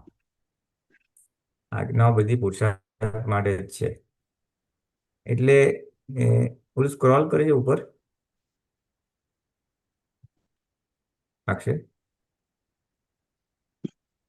ચાલો એ હમણાં સ્ક્રોલ થાય ત્યાં સુધીમાં એક થોડી આપણે આ બધી પુરુષ માટે છે, પ્રકૃતિ માટે નથી. આપણે આવી જઈએ આ જે પુરુષાર્થની વાત છે ને, આવી જાય પેલા તમારો આ પતાવી પછી we will talk about that. આજ્ઞામાં રહેવું એ પુરુષાર્થ અને એથી આગળનો પુરુષાર્થ એટલે સહજ સ્વભાવમાં વગર આજ્ઞાએ રહી શકે તે. આ પરિણામ આજ્ઞા પાળવાથી જ આવે. એટલે પ્રથમ આજ્ઞારૂપી પુરુષાર્થ ને તેમાંથી અંતે સ્વાભાવિક પુરુષાર્થ પ્રગમે. આ બહુ મોટી વાત છે, બહુ મોટી વાત. હા, આમાં જ થોડું મને પ્રકાશ પાડવું હતું એટલે મેં આ ટોપિક લીધું. હા બોલો. આમાં જ પ્રકાશ પાડો એમ આ પેરેગ્રાફ. હા, ઓકે ચાલો. જો આમ બહુ સરસ સમજવું છે, બહુ સરસ છે. જો હવે દાદા પુરુષાર્થ બહુ બેઝિક થી ચાલુ કરે તો રિલેટિવ અને રિયલ બે પુરુષાર્થ કીધા. રિલેટિવ પુરુષાર્થ અજ્ઞાન અવસ્થામાં થાય, હું નામધારી છું ત્યારે શું પુરુષાર્થ કરે? ભાવ પુરુષાર્થ કરે છે. ગુસ્સો થાય પછી ગુસ્સો કરવા જેવો છે આ તો ગુસ્સો કરવા જેવો નથી, એ જે ભાવ થાય છે એ ભાવ પુરુષાર્થ છે, જેનું ફળ એને આવતો ભાવ ક્રિયામાં આવે છે. અજ્ઞાન અવસ્થામાં ભાવ પુરુષાર્થ છે, ફિઝિકલ કોઈ ક્રિયા નથી, આંતરિક વસ્તુ છે. પછી આપણા માટે સંકેત પ્રાપ્ત થયા પછી હું નામધારીમાંથી હું શુદ્ધાત્મા છું એ ભાન થાય છે. એટલે હું પ્રકૃતિથી છૂટો પડે છે. પ્રકૃતિ છૂટો પડે છે એ ભાગને પુરુષ કીધો. અને એ છૂટો પડેલો પુરુષ એ હવે પુરુષાર્થ કરે છે. હા, એટલે હવે એને પુરુષાર્થ ફર્સ્ટ સ્ટેપમાં શું આપ્યો? દાદાએ કીધું કે તું 5 આજ્ઞા પાડજે. એટલે 5 આજ્ઞા એ આપણો પુરુષનો રિયલ પુરુષાર્થ છે. હવે એ આજ્ઞા પાડતા પાડતા ક્યાં સુધી પહોંચશે? તો કે એ સહજ સ્વભાવમાં વગર આજ્ઞાએ રહી શકશે. અત્યારે એને સહજ સ્વભાવ વગર આજ્ઞાએ રહી શકશે. એટલે અત્યારે તો એને આજ્ઞા પાડવી પડે છે કે આ શુદ્ધાત્મા જોવા પડે છે. પેકિંગ છે, રિલેટિવ વ્યૂ પોઈન્ટથી રિયલ પોઈન્ટથી પેકિંગ છે. આને મારું બગાડ્યું તો કે ના વ્યવસ્થિત કરતા છે. એટલે એ પુરુષનો પુરુષાર્થ છે. અને એ પુરુષાર્થ કરતા કરતા છેવટે સ્વાભાવિક એટલે કે વગર આજ્ઞાએ આ બધું રહ્યા કરશે જે દાદા ભગવાનને હતું. એટલે પ્રથમ આજ્ઞારૂપી પુરુષાર્થ અને તેમાંથી અંતે સ્વાભાવિક પુરુષાર્થ પ્રગમે એટલે એમાંથી વસ્તુ ઉત્પન્ન થશે. એટલે એ દાદા ભગવાનની અવસ્થા હતી કે એમને પુરુષાર્થ કરવો નતો પડતો, એ થઈ જતો હતો. સ્વાભાવિક એમને સહજ સ્વભાવમાં એમ વગર આજ્ઞા. એટલે આ પોઈન્ટને થોડુંક ઇલેબોરેટ કરીએ તો દાદા ભગવાનનું જે વારંવાર સત્સંગમાં બી ભાર હતો અને બધી જગ્યાએ આપણે જોઈએ છે કે દાદા ભગવાન કીધું કે આજ્ઞા પાડો. અને આજ્ઞા એ જ ધર્મ અને આજ્ઞા એ જ તપ છે. આજ્ઞામાં તમે બધા જ ધર્મ આવી ગયો, આત્મધર્મ ને બધું જ. અને આજ્ઞામાં પાડવામાં તપ ઊભું થશે તો એ જ યથાર્થ તપ છે. બાહ્ય તપની જરૂર નથી, એ આંતરિક તપ છે. એટલે આજ્ઞાનો દ્રઢ નિશ્ચય કરવો, આજ્ઞા પાડવી છે તો દ્રઢ નિશ્ચય કરવો એ બહુ જ અગત્યનું છે આપણે બધા મહાત્માઓ માટે આગળ વધવા માટે. કારણ કે આજે છે ને આગળ વધીને ક્યાં જવાનું છે એ ડેસ્ટિનેશન બી ક્લિયર હોવું જોઈએ. બધા બોલે છે મોક્ષે જવું છે, મોક્ષે જવું છે, પણ મોક્ષે એટલે શું? મોક્ષે એટલે અત્યારે જ તમને આ ભાવમાં જ મુક્તિ જણાવી જોઈએ. આ ભાવમાં મુક્તિ શેનાથી મુક્તિ જણાવી જોઈએ? આ પ્રકૃતિથી મુક્તિ જણાવી જોઈએ. આ પ્રકૃતિ જુદી છે અને હું જુદો છું એવું તમને અનુભવમાં રહ્યા કરવું જોઈએ, એવું તમને જાગૃતિમાં રહ્યા કરવું જોઈએ. એ દશા સુધી આપણે પહોંચવાનું છે. એ દશાએ આપણે પહોંચી જઈએ કે આ પ્રકૃતિ જુદી અને હું જુદો છું, તો પછી પ્રકૃતિને થતા કોઈ પણ સંયોગો અનુકૂળ હોય કે પ્રતિકૂળ એની અસર આપણા પર રહે નહીં. અત્યારે આપણને સંયોગની અસર થાય છે એટલે આપણે પુરુષાર્થ મૂકવો પડે છે, સમજ મૂકવી પડે છે. પણ એ મૂકતા એ સ્ટેજ પર આવવાનું છે કે આ પાડોશીને થાય છે મને નથી થતું, એમ આપણને અનુભવમાં રહ્યા કરે, એમ જાગૃતિમાં રહ્યા કરે કે આ ફાઇલ નંબર 1 ને ગાળ બાંધી ગયો અને ફાઇલ નંબર આ 1 ને અસર બી થઈ, એના માટે ભાવ બી બગડ્યો. બેઉને આપણે જોઈ શકીએ અને પછી કરેક્ટિવ એક્શન કરાવીએ ફરી પાસે. એટલે એ જે આમાં લખ્યું છે, બહુ સરસ પોઈન્ટ આવ્યો હા, કે સ્વજ સ્વભાવમાં વગર આજ્ઞાએ રહી શકે એ દશા સુધી આપણે પહોંચવાનું છે મહાત્માએ આ ભાવમાં કે સ્વજ હા, એટલે એના માટે પરાક્રમમાં થતું હશે. હા, પરાક્રમ એટલે દ્રઢ નિશ્ચય કરવો કે મારે આજ્ઞામાં જ રહેવું છે અને પ્રકૃતિને ગાંઠવું નહીં. પ્રકૃતિ તો બતાવે હવે હુઈ જઈએ, હવે આ મજાક કરીએ, હવે પેલું કરીએ, એ કોઈ વસ્તુને ગાંઠી નહીં, એનું નામ પરાક્રમ. પ્રકૃતિને આખું વિરુદ્ધ ચાલવું ખાઈ ખપું ને, એટલે અજ્ઞાનતાને ખોટી માન્યતાઓ આપણે કચાયોની સામે તીવ્ર પુરુષાર્થ કરવો ખાઈ ખપુચીને કે આને કાઢવો જ છે, મારી બુદ્ધિ મને હેરાન કરે છે, વિપરીત બુદ્ધિ, એમાંથી મુક્ત થવું જ છે, એવા જે પુરુષાર્થ હોય એને પછી પરાક્રમ ભાવમાં કહેવાય. એટલે દાદા શું કહે છે, તમે નિશ્ચય દ્રઢ કરો તો પરાક્રમ બી થઈ શકશે, પણ નિશ્ચય દ્રઢ થતો નથી. એટલે નિશ્ચય ખાસ દ્રઢ કરવાનો છે કે ગમે તે થાય આજ્ઞામાં જ રહેવું છે, નિરંતર આજ્ઞામાં રહેવું છે, એ ભાવના રાખવાની છે. આજ્ઞામાં આપણે રહીએ છીએ, મુશ્કેલી આવે ત્યારે આ ના ગમતું આવ્યું ત્યારે ચાલો ફાઇલ ઊભી થઈ, પણ ફાઇલ ગમતું એ ફાઇલ જ છે. બધું મારું સવારના ચા મસ્ત મળી ગઈ, નાસ્તો બહુ ટેસ્ટી હતો, ભાઈ એ પણ ફાઇલ જ છે. એ ફાઇલ રૂપે તારે રહેતું નથી અને આ વ્યવસ્થિત આધીન આવ્યું છે, રહેતું નથી. એટલે આ ઉભા સરસ નાસ્તો આવ્યો, સંજોગ આવ્યા, બરાબર થઈ ગયું, એ બધું સ્વાભાવિક આજ્ઞા કહેવાય. ગમતામાં વ્યવસ્થિત દેખાય ને ફાઇલ દેખાય ને એ સ્વાભાવિક સહજ સ્વભાવમાં વગર આજ્ઞામાં રહ્યા કહેવાય. આપણે આજ્ઞામાં રહીએ છીએ તકલીફ આવે ત્યારે, અને તકલીફ નથી હોતી ત્યારે પ્રકૃતિમાં તન્માયાકાર રહીએ છીએ. પ્રકૃતિમાં તન્માયા કરે એટલે પછી એની ઠંડક રહે અને એમાં બળતરા આવે ત્યારે પાછા આપણે છૂટા પડવા માટે આજ્ઞા પાડીએ છીએ. એટલે દાદા કહે છે એવું શું કામ કરો છો, તમે છૂટા છો જ, તમે અનંત સુખનો ધામ છો જ, તો પછી કાયમ માટે એમાં આવી જાઓ એમ કહેવા માંગે છે. કાયમ માટે આવી જાઓ, બરાબર. એટલે કાયમ માટે આવી જવા માટે બિગનિંગ પોઈન્ટ ક્યાં છે, તો કે દ્રઢ નિશ્ચય કરો કે આજ્ઞામાં નિરંતર રહેવું છે. આજ્ઞામાં રહેવું છે નિશ્ચય કરે છે, પણ નિરંતર રહેવું છે એ ભાગ આખો ઇમ્પોર્ટન્ટ. હા, નિરંતર વાળો ભાગ ઇમ્પોર્ટન્ટ છે. હા, કે મારે નિરંતર આજ્ઞામાં રહેવું છે. હા, નિરંતર આજ્ઞામાં રહેવું છે એવો દ્રઢ નિશ્ચય કરો. નિશ્ચય તો કરીએ છે, હા, પણ એવો દ્રઢ નિશ્ચય કે મારે નિરંતર આજ્ઞામાં રહેવું છે, જેથી કરીને ગમતા હોય કે ના ગમતા હોય બંને સંજોગોમાં હું વિતરાગ રહી શકું. બંને સંજોગ રૂપે રહે, બંને સંજોગ વ્યવસ્થિત ને આધીન આવેલા છે અને એ સંયોગ વિયોગી થવાના છે એવું મારે જાગૃતિમાં રહ્યા કરે. અને એ રહેશે એટલે પ્રકૃતિથી છૂટા પડશું અને પ્રકૃતિના જ્ઞાતા, અત્યારે સંજોગના જ્ઞાતા રચતા રહે, એ રીતના પ્રકૃતિના જ્ઞાતા રચતા રહેવાશે કે આ મનમાં વિચાર આવ્યો કે મનમાં આના માટે દ્વેષ ઉભો થયો, એટલે એના બી જ્ઞાત છૂટા રહીને જોવાનો આખો ભાગ આવી જશે. થશે તો નિરંતરની આજ્ઞા હશે. નિરંતરની આજ્ઞા હશે એટલે આપણી ફાઇલ નંબર 1 ના અંતસ્કરણ ને બાહ્યકરણને બી જોઈ શકશું અને બહારના જે સંજોગ છે, બહારની વ્યક્તિ આવી કે ફાઇલ સ્વરૂપે દેખાશે, બહારના સંજોગો, ગમતી વસ્તુ થઈ, ધાર્યું આપણું પોતાનું થયું તો એને અનુકૂળ સંજોગ રૂપે જોવાશે.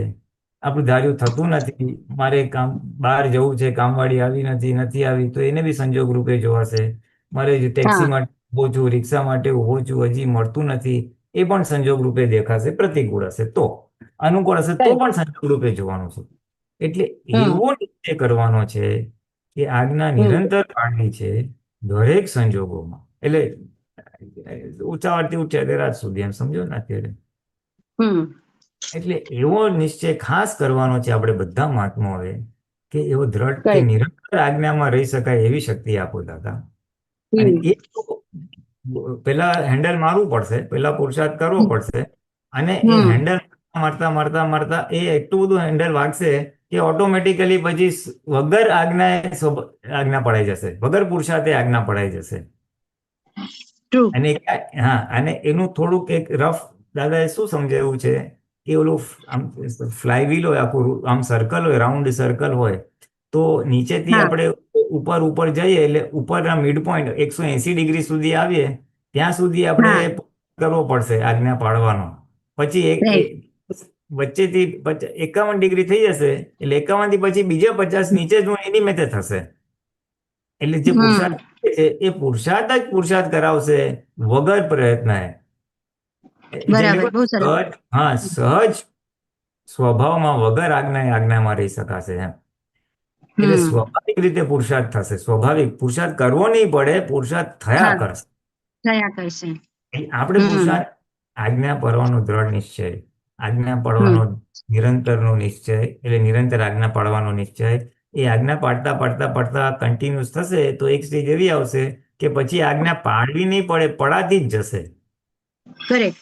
એને આમાં દાદા કીધું એમાંથી આ આજ્ઞારૂપી પુરુષાર્થ, એમાંથી હમ અંતે સ્વાભાવિક પુરુષાર્થ પ્રગમે.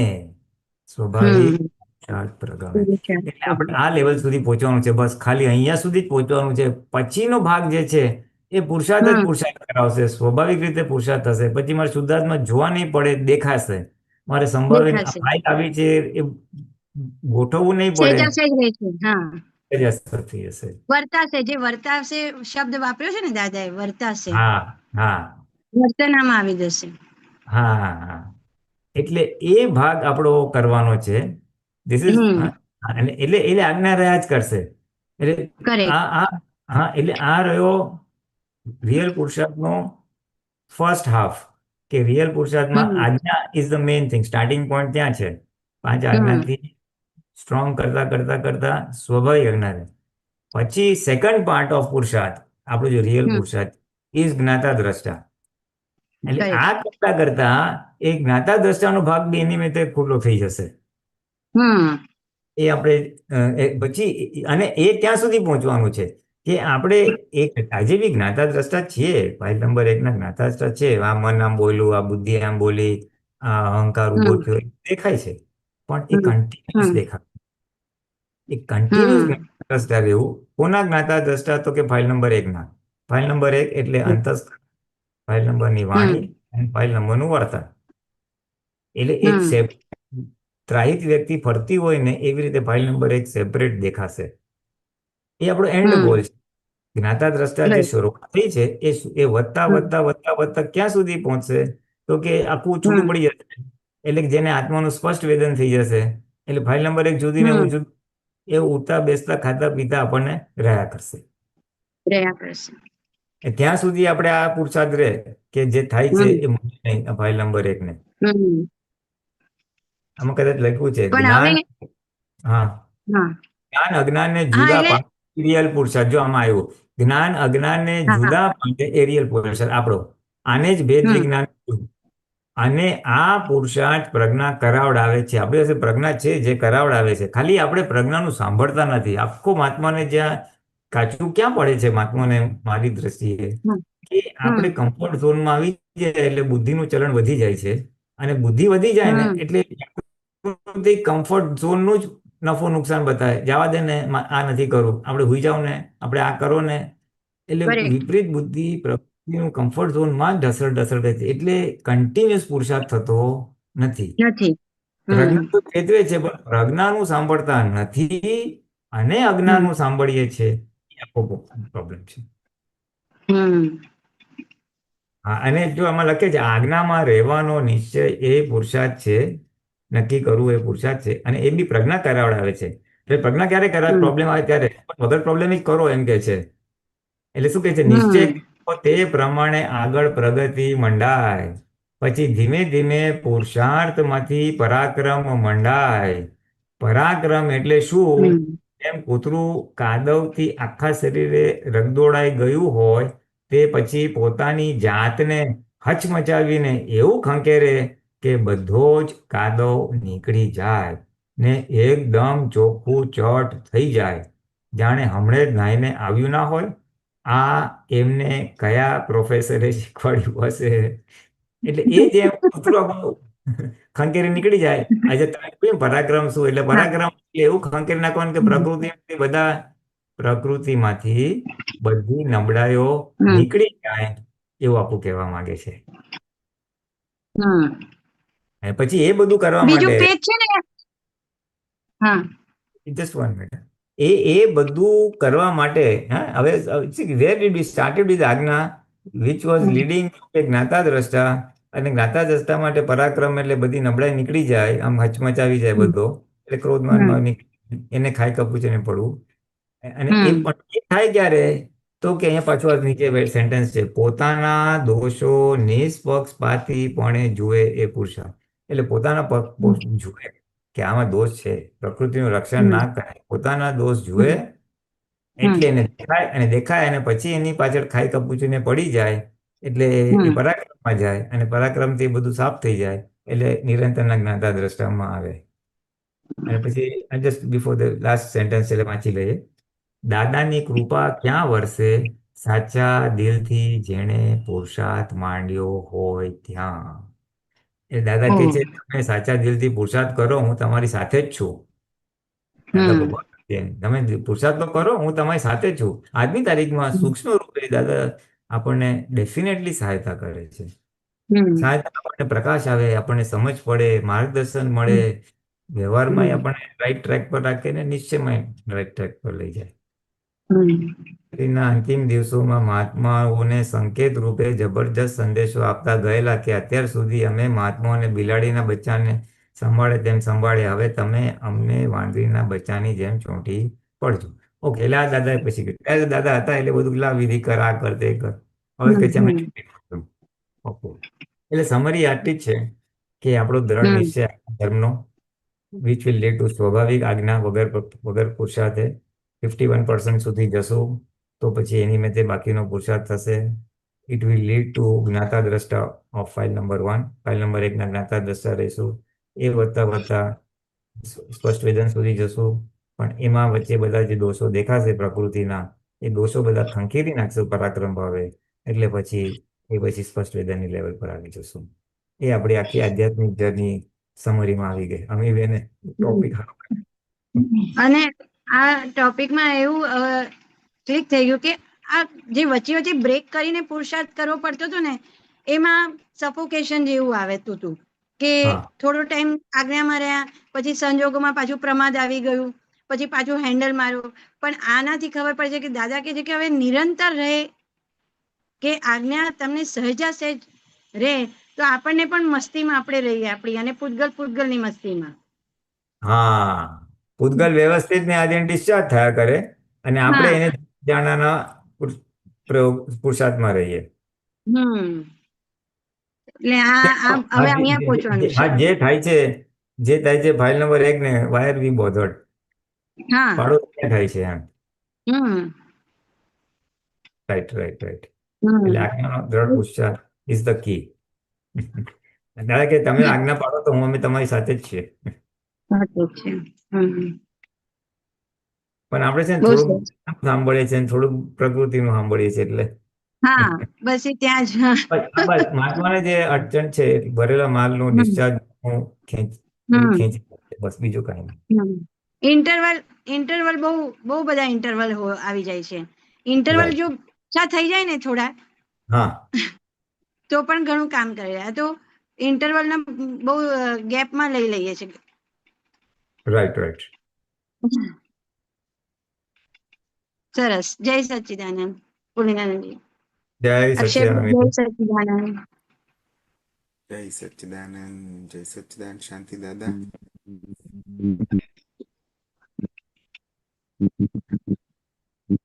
એમનું અનમ્યુટ કરવું પડશે. જય સચ્ચિદાનંદ. હા, જય સચ્ચિદાનંદ. હવે જ્ઞાતા અને દ્રષ્ટા, આત્મા પોતે જ્ઞાતા ને દ્રષ્ટા એ આપણું અંતિમ લક્ષ્ય. નિરંતર રહેવું એ અંતિમ લક્ષ્ય. જ્ઞાતા દ્રષ્ટા બીજા બધા જે દાદાએ જ્ઞાન આપ્યું છે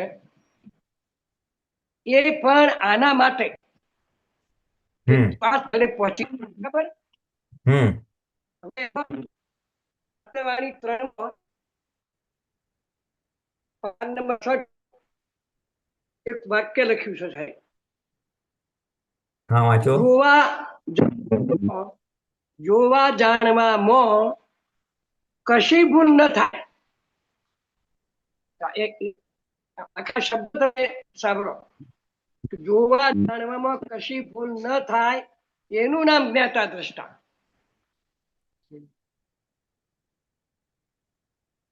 જોવા જાણવામાં કશી ભૂલ ના થાય એનું નામ જ્ઞાતા દ્રષ્ટા.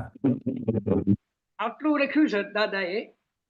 શેમાં જ કીધું તમે? આપતા વાણી 3 પાન નંબર પાન 65. નંબર 65. પણ આગળ પાછળ કઈ હશે ને? પાન નંબર કયું કીધું? PAN number 65 65. ઓકે.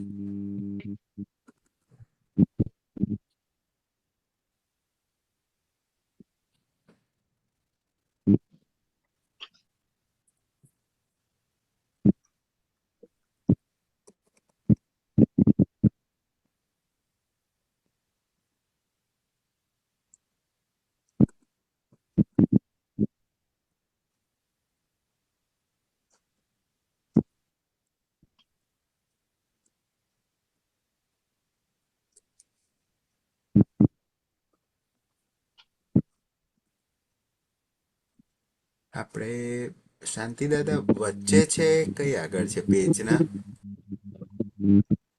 પેજની વચ્ચે. હા, વચ્ચે હો. શુદ્ધ ચેતન અને ટોપિક એનું ટોપિક ઉપરનું હું વાંચું ને તો વસ્તુની સૂક્ષ્મ અવસ્થાને પર્યાય કહેવાય. બીજી બાજુ બીજી એક જગ્યાએ જોઈ લો. બરાબર છે સાહેબ? ઉપર ચડાવો છો. હા, બસ. એક જ મિનિટ.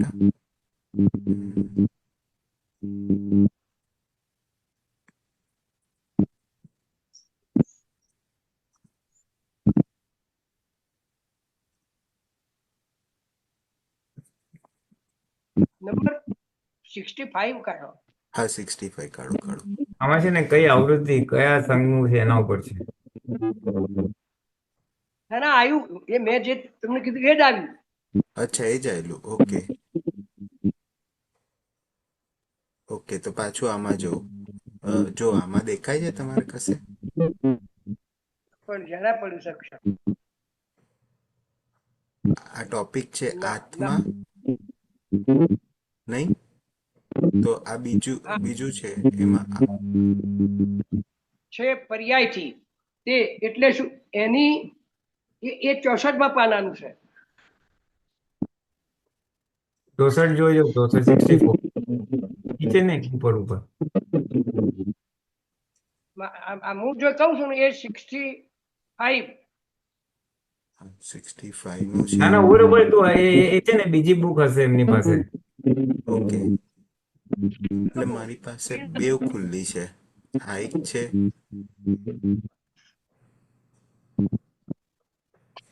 પણ 65 ઇંગ્લિશ એક મિનિટ શાંતિ કાકા, 65 ઇંગ્લિશમાં લખ્યું છે કે ગુજરાતીમાં?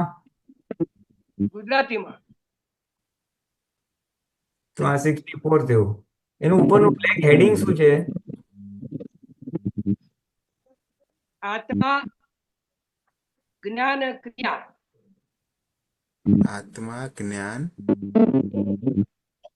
આ જે આ પાછળ છે ને જ્ઞાન ક્રિયા આવી ગયું. આ આત્મા જ્ઞાન ક્રિયા આવ્યું.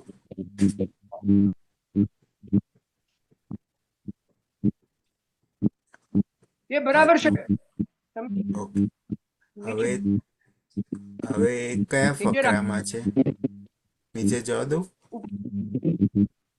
આત્મા જ્ઞાન ક્રિયા છે ને એના ઉપર. ઓકે, એની ઉપર. સારું.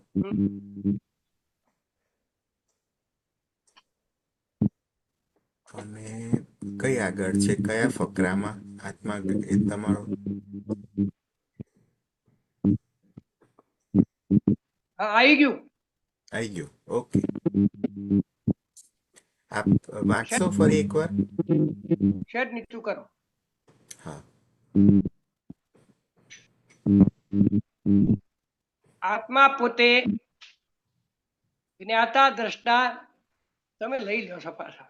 ના ના, આર્યું. આત્મા પોતે જ્ઞાતા દ્રષ્ટા અને પરમાનંદી છે. આ જ્ઞેયો છે તો એ પોતે જ્ઞાતા છે. જ્ઞેય જ્ઞાતાનો સંબંધ છે. આ ફૂલની પાંખડી એ છે ને ફૂલે છે, પણ પાંખડી ફૂલ નથી ને ફૂલ પાંખડી નથી. આ કયો છો? હવે આ એના દાદા જે વાક્ય આપ્યું ને, જોવા જાય કશી ભૂલ ન થાય તેનું નામ જ્ઞાતા દ્રષ્ટા. આમાં શું કહેવા માંગે છે દાદા? હા, અચ્છા, ઉભા રહો, એક મિનિટ. આત્મા પોતે જ્ઞાતા છે, પરમાનંદ છે, એ જ્ઞેય છે ને પોતે જ્ઞાતા છે. જોવા જાણામાં કશી ભૂલ ના થાય એનું નામ જ્ઞાતા દ્રષ્ટા. કશી ભૂલ ન થાય એ શબ્દો ઉપર મારો ભાર છે.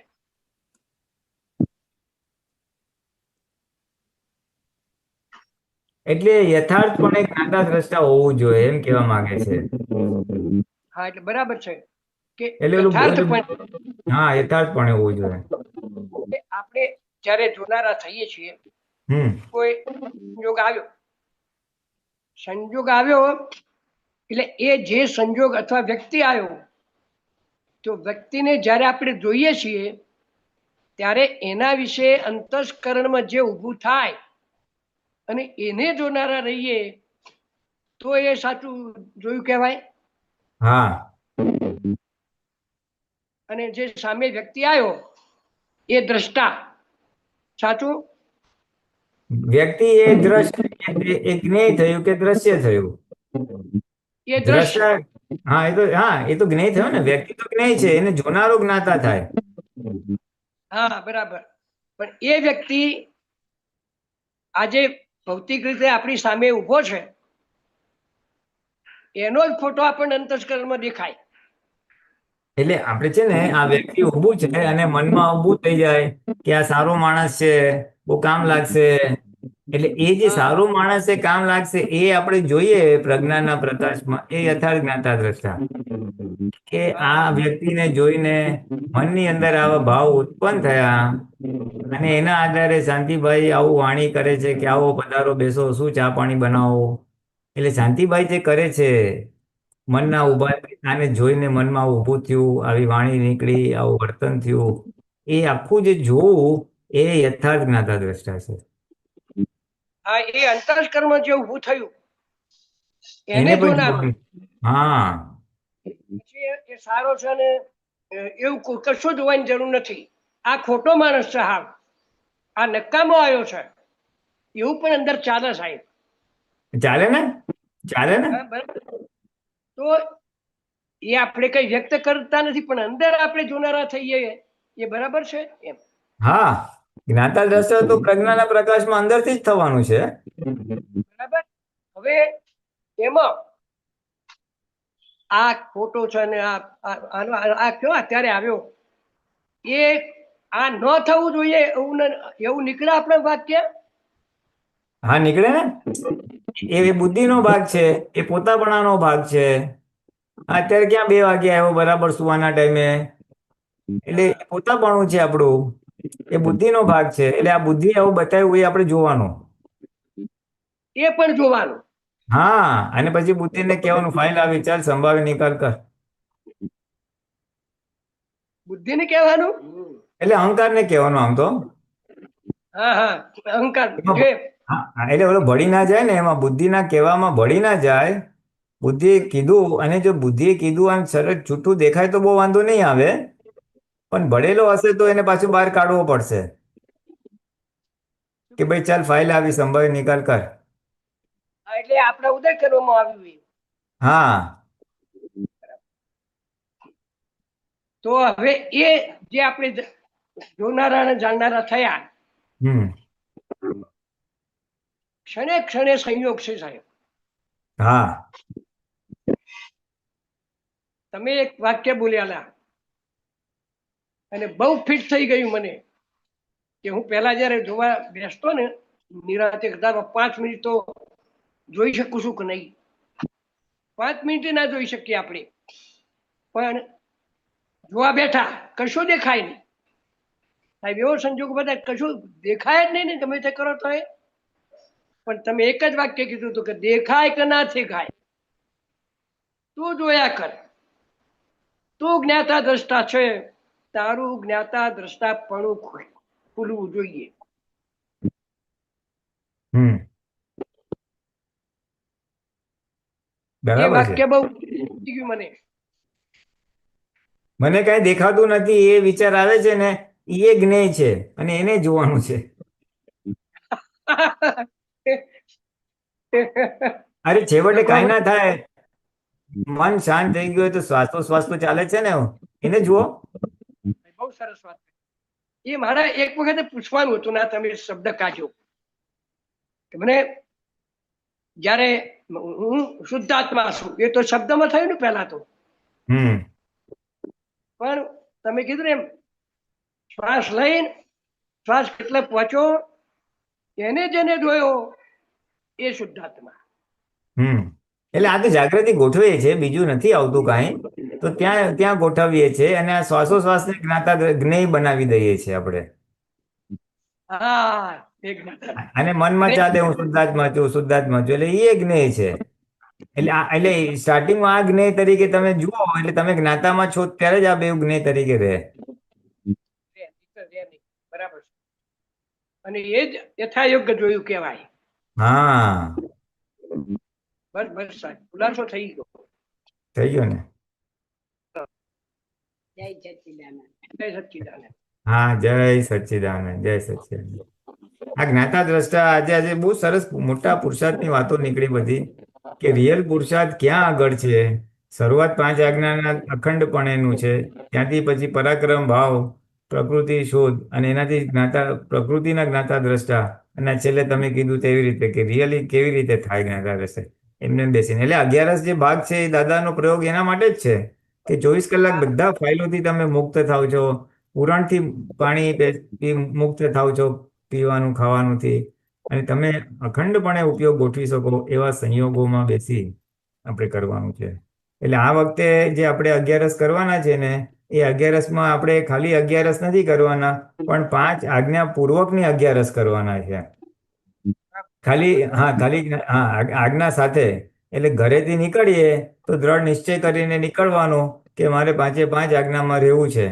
એટલે નીકળો એટલે પછી બધે શુદ્ધાત્મા જોતા જોતા જ જવાનું. પછી અહીંયા આવો ત્યારે વ્યવસ્થિતમાં શું સંજોગો આવે છે એ જુઓ, ગમતા આવે છે નથી ગમતા આવે છે, કઈ રૂમ મળે છે, કોણ સાથે રૂમમાં છે, પછી એને ફાઇલ સ્વરૂપે રાખી અને એનો સંભાવે નિકાલ કરો. એટલે જ્ઞાતા દ્રષ્ટા બી રહેવાશે અને જ્યાં ચૂકાતું હશે ત્યાં તરત આજ્ઞા બી મુકાઈ જશે કે ચલો આ ફાઇલ આવી, ચલો સંભાવે નિકાલ કરો, ચલો આ માણસ નસકોરા બોલાય, ચલો આ માને પંખા નીચે મળ્યું, અહીં બહુ મચ્છર છે. આ તો દાખલો આપું છું, ગમતા કે ના ગમતા બધુંય આવે, બધું વ્યવસ્થિત સંભાવે નિકાલ, વ્યવસ્થિત સંભાવે નિકાલ. અને શુદ્ધાત્મા જ્યારે આંખ ખુલ્લી હોય ત્યાં સુધી, પછી તો 11 ચાલુ થશે તો આંખ બંધ જ રાખવાની છે. પણ ઘરેથી નીકળ્યા તે 11 પૂરી થઈને ઘરે જાય એ આજ્ઞાપૂર્વક ખાસ કરવાની છે આ વખતે. એ વિશેષ થોડોક ઉમેરો કરીએ છીએ આપણે 11ની અંદર, કે ખાલી ત્યાં 24 કલાક નહીં, પણ ઘરેથી નીકળ્યા તે ઘરેથી પાછા જતા સુધી આજ્ઞા સ્વરૂપે જઈશું ને, એટલે 11માં જે જ્ઞાતા દ્રષ્ટા રહ્યું એ પહેલા અને પછી બી રહેશે. આજે આપણે વાત થઈ ને આજ્ઞાનો પુરુષાર્થ, એ જ તમને સ્વાભાવિક પુરુષાર્થમાં લઈ જશે. એટલે આ આખી જાગૃતિ વિશેષ ઊભી થઈ જશે 24 કલાકમાં, જે પછી એને કેરી ફોરવર્ડ કરવાની છે. હા 11 પૂરી થઈ ગઈ, ચલો હવે ખાવા પીવા મજા, એમ નહીં. પછી પાછું શુદ્ધાત્મા જોતા જોતા સંભાવે નિકાલ વ્યવસ્થિત જે હોય એ રીતે. એટલે એ આજ્ઞા બી દ્રઢ થશે, જેથી કરીને ઘરે પહોંચશું ને ત્યાં સુધીમાં સ્વાભાવિકપણે આજ્ઞા પડાતી જાય, એની એની શરૂઆત થઈ જશે આખી. એની શરૂઆત પછી આપણને લાગશે કે બસ આમાં જ રહેવા જેવું છે, આ જ પરમાનંદમાં રહેવા જેવું છે, આજ્ઞાના પરમાનંદમાં રહેવા જેવું છે. એવું આપણી અંદર આખું ઊભું થઈ જશે. એ જ ઊભું થઈ ગયું એટલે પછી પૂરું થઈ ગયું. ખાલી એ લેવલ સુધી જ પહોંચવાનું છે. અંદરથી એમ થાય બસ હવે મારે આજ્ઞામાં જ રહેવું છે. એ આજ્ઞા પાડતા પાડતા પાડતા પાડતા ચક્કરડું નીચેથી ઉપર સુધી પહોંચવાનું છે. અને ઉપરથી પછી એ લેવલે પહોંચી જશું એટલે પછી બાકીનો જે પુરુષાર્થ છે એ પુરુષાર્થ જ પુરુષાર્થ કરાવશે ઉપરથી નીચેનો. કે હા, એ નિશ્ચય થઈ જાય કે આજ્ઞામાં જ રહેવું છે એટલે ઓટોમેટિકલી એ તમને પછી 50 થી ઉપર જશે, 50% થી ઉપર, પછી બાકીનું 50% એની મેથે થયા કરશે. એટલે આ 11નો આપણો આ ટાર્ગેટ છે કે આજ્ઞાપૂર્વક આપણે બિગનિંગ ઘરેથી નીકળ્યા, શુદ્ધાત્મા વ્યવસ્થિત સમાજ, અને આ જાગૃતિ ટોપ વધી જશે 24 કલાકમાં, અને વધેલી જાગૃતિનો પાછો આજ્ઞા તરીકે સ્વાભાવિક રીતે આજ્ઞા પડાતી જશે. અને એનો જે અનુભવ થશે એ અનુભવ કહેશે કે હવે આપણે આમાં જ રહેવું છે. એ ત્યાં સુધી પહોંચવાનું છે. આપણે બધા મહાત્માઓએ આજ્ઞા પાડતા પાડતા પરાક્રમ ભાવ ક્યાં સુધી રહેવાનું કે મને હવે આમાં જ રહેવું છે એવું મન થવું જોઈએ. એ થઈ ગયું એટલે ઓટોમેટિકલી બાકી આજ્ઞા પાડવી નહીં પણ પડાતી જશે. એટલે આ વખતે આપણે આટલો પુરુષાર્થ આ 11માં આપણે આટલો પુરુષાર્થ કરવાનો છે. જય સચ્ચિદાનંદ. જય સચ્ચિદાનંદ.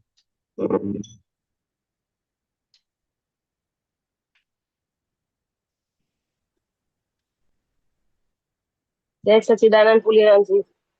જય સચ્ચિદાનંદ હસુબેન. હા, જય સચિદાનંદ અક્ષયભાઈ, સર્વે મહાત્માઓ. એટલે પુલિરાનંદજી, મેં ક્યારનો ભાવ તો કર્યો છે 11 કરવાનો. ઘણા ટાઈમથી મેં જયમીશ દાદાને બી કીધું હતું મારે 11 કરવી, એટલે મને એમને કીધું હતું પુલિરાનંદજીની વાત કરજો. ત્યારથી ભાવ તો કર્યો છે પણ આ હસુબેન 0 છે. નથી ભૂખ્યા રહી શકતા, નથી જાગરણ કરી શકતા, કે નથી જોવા જાણવાનું થતું, કે નથી પાછા આજ્ઞામાં રહેવાતું. અને આ ભાવ કરીને બેઠા શું થશે? કઈ નથી થવાનું, કઈ નથી થવાનું. તમારે ખાલી દ્રઢ નિશ્ચય કરવાનો છે કે હે દાદા ભગવાન, આપના અંતર આશય મુજબ મને યથાર્થ 11 કરવાની શક્તિ આપજો, શક્તિ આપજો, શક્તિ આપજો. બાકી બધું કુદરત સંભાળી લેશે. આ તમારો પ્રોબ્લેમ પહેલો નથી. બધાને એ જ હતું કે આપણે ખાધા પીધા વગર તો રહેવાતું નથી. કેમનું રહેવાશે? ત્યાં છે ને ત્યાં તમારે નથી જ કરવાનું. તમારો નિશ્ચય હશે ને, તમારી પ્રકૃતિને ત્યાં આખા દૈવી શક્તિ કામ કરે છે. એક વાતાવરણ હોય છે, એક દાદાની કૃપા કયો, દૈવી શક્તિ કયો, જે કયો તે, એ ત્યાં આખું એક વાતાવરણ ઊભું થાય છે જેનાથી બધાની પ્રકૃતિ કિંચિત માત્ર આ પ્રયોગમાં બાધક બનતી નથી. તમે તો નોર્મલ છો, પણ જેને ડાયાબિટીસ હોય, દિવસમાં 3 વાર ઇન્સ્યુલિન લેવું પડે, એવા લોકોએ કરી છે ખાધા પીધા વગર. બીપી હોય, કશું ગોળી બોડી લેવાની જરૂર પડતી નથી. કિડનીનો ટ્રાન્સપ્લાન્ટ કરેલી વ્યક્તિએ કશું પ્રોબ્લેમ થયો નથી. ભૂખ, તરસ તમને ત્યારે આવશે નહીં. એ બધું દાદા સંભાળી લેશે. દાદા ભગવાનનું યોગ બળ સંભાળી લેશે. પ્રકૃતિ દાદા ભગવાન સંભાળી લેશે. તમારે ખાલી આત્મ જાગૃતિ સાચવવાની છે. એટલે એ બુદ્ધિનો પ્રશ્ન છે. એટલે બુદ્ધિને કહે દાદા ભગવાન, મેં તમને આ સોંપ્યું, મારા બધા આ જે મને ભય છે તમને સોંપ્યા, આખા ફાઇલ નંબર 1 મન વચન કયા તમને સોંપ્યા, તમે એનું સંભાળજો, હું તમારી જાગૃતિમાં રહીશ બસ. એટલે 100% તમે મારા પર વિશ્વાસ મૂકીને આવો. આ તો બને તો વિડીયો છે જે માણસો 11 કર્યા પછી બધા અનુભવ કયા છે બધાના પોતાના, કે મને તો આમ ના ચાલે ને તેમ ના ચાલે ને ત્યાં અહીંયા આવ્યો તો બધું થઈ ગયું. ભૂખે નથી લાગી ને ઊંઘે નથી આવી, તમાકુ ખાનાર ને તંબાકુ યાદ નથી આવ્યું, ચા પીનાર ને ચા યાદ નથી આવી. છતાં હું ચા વાળાને કહી દઉં જરા ચાની ટેવ ઓછી કરજો, જેથી તે માથું ચડે નહીં. થઈ જાય એવું છે. હું પોતે કરું છું. પોતે ચા ધીમે ધીમે ઓછું રાખું, જેથી કરીને તે દિવસે 24 કલાક પ્રકૃતિ એ બાબતે બૂમ ના મારે. પ્રકૃતિનો ભાગ છે ને મશીનનો ભાગ છે. એટલે થોડુંક આપણે જરાક એટલો વખત કરી લેવાનું, પછી ભલે ચા બા પીજો, એનો કઈ વાંધો નથી. એ કઈ કાયમ માટે બંધ નથી કરવાના ઘેર. પણ આપણા પ્રયોગમાં પ્રકૃતિ બાધક ના બને એના માટે. અને આ જે ભય છે એ તો કાઢી જ નાખજો, કારણ કે બધી બહેનોને આ હોય છે, કોમન વસ્તુ છે, તમને એકને નહીં. અને બધાનો અનુભવ એ જ છે કે ત્યાં આવ્યા પછી આમાંનું એક વસ્તુ યાદ આવતી નથી, ઊંઘવાનું, ખાવાનું, પીવાનું. ક્યારે 11 શરૂ થઈને ક્યારે પૂરી થાય ખબર નહીં પડે, અને આનંદ થશે. અને એના પછી તો એવા હલકા ફૂલ થઈ જશો કે તમને વાત નહીં કરો. મહાત્માએ તો મને કીધું કે ત્યારે તો પછી ઘરે ગઈ, પછી જ્યાં મારી પ્રકૃતિ ઉછળી પડતી હતી, ક્રોધ થઈ જતો હતો, ત્યાં એની મેં બધું શાંત થઈ ગયું. 11માં તો ખયું જ, પણ 11 પછી લખ્યું, અરે આટલી પ્રકૃતિ શાંત કેવી રીતે થઈ ગઈ, આટલું બધું જાગૃતિ ક્યાંથી વધી ગઈ? તો કે 11નું ફળ પછી તમને તમારા વ્યવહારમાં જબરજસ્ત કામ કરશે, જબરજસ્ત કામ કરશે, અને લાગશે કે આ તો બીજી વાર કરવા જેવી છે. હમ. હા, ઘણી એટલે બધી ભાવ એક કર્યો તો વાર કે પછી એમ થાય કે આપણે હજી એક વાર કરીએ, જરા વધારે સારી રીતે કરીએ, પાક્કું કરી નાખવું. હા, સાચી વાત છે. કરો ભાવ તો કરો, કર્યો તો કે ના ભાવ નહીં. એક 11 તો નિશ્ચય તો કર્યો તો કે 11 તો આંખ બંધ કરીને કરી જ નાખવી છે. એક તો એક જેટલી થાય એટલી, પણ એક તો કરી જ નાખવી, એવું એટલો દ્રઢ નિશ્ચય કરેલો. પણ હમણાં થોડીક તબિયત બગડીને 2 મહિના થયા, તો હવે થોડુંક અંદરથી હું તૂટી ગઈ છું. નહીં કરો, તમને કહું તમારી જેમ જ પાછલી 11 થઈ, એનો અનુભવ બી હશે ક્યાંક, જો વિડીયો મળે તો જોઈશું. એ બેન કે મને તો 3 ડિગ્રી તાવ આવી ગયો હતો 2 દિવસ પહેલા, કે તાવ મારો ઉતરે નહીં, 11માં જવું છે બોમ્બેથી પાછું, મારે ઉતરે નહીં, મારે જવું છે, કેમનું થશે? પણ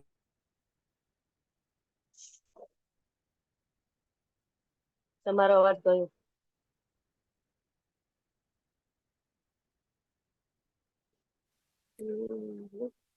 ભોલેનાથજી,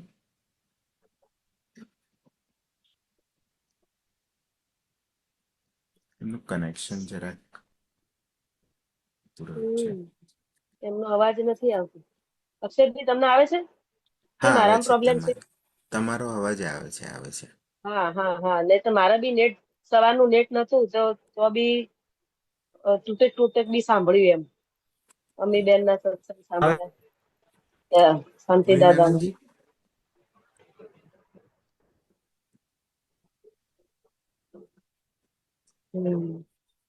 ડિસ્કનેક્ટ થયું છે, પાછું કનેક્ટ થાય છે. હા, હવે પાછા થશે ને જોઈન્ટ એટલે આવશે.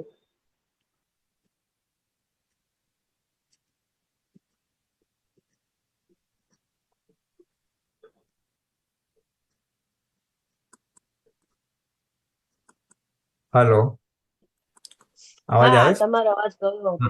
ના, હા, જરાક હવે ડિસ્ટર્બ થઈ ગયું, એટલે હવે ખબર નહીં ક્યાંથી હા કટ થઈ ગયું. હું ખાલી એટલું જ કહીશ સારમાં, કે તમે એટલે હા. એને તાવ 3 ડિગ્રી આવતો હતો, તો પણ એને નિશ્ચય પાકો હતો.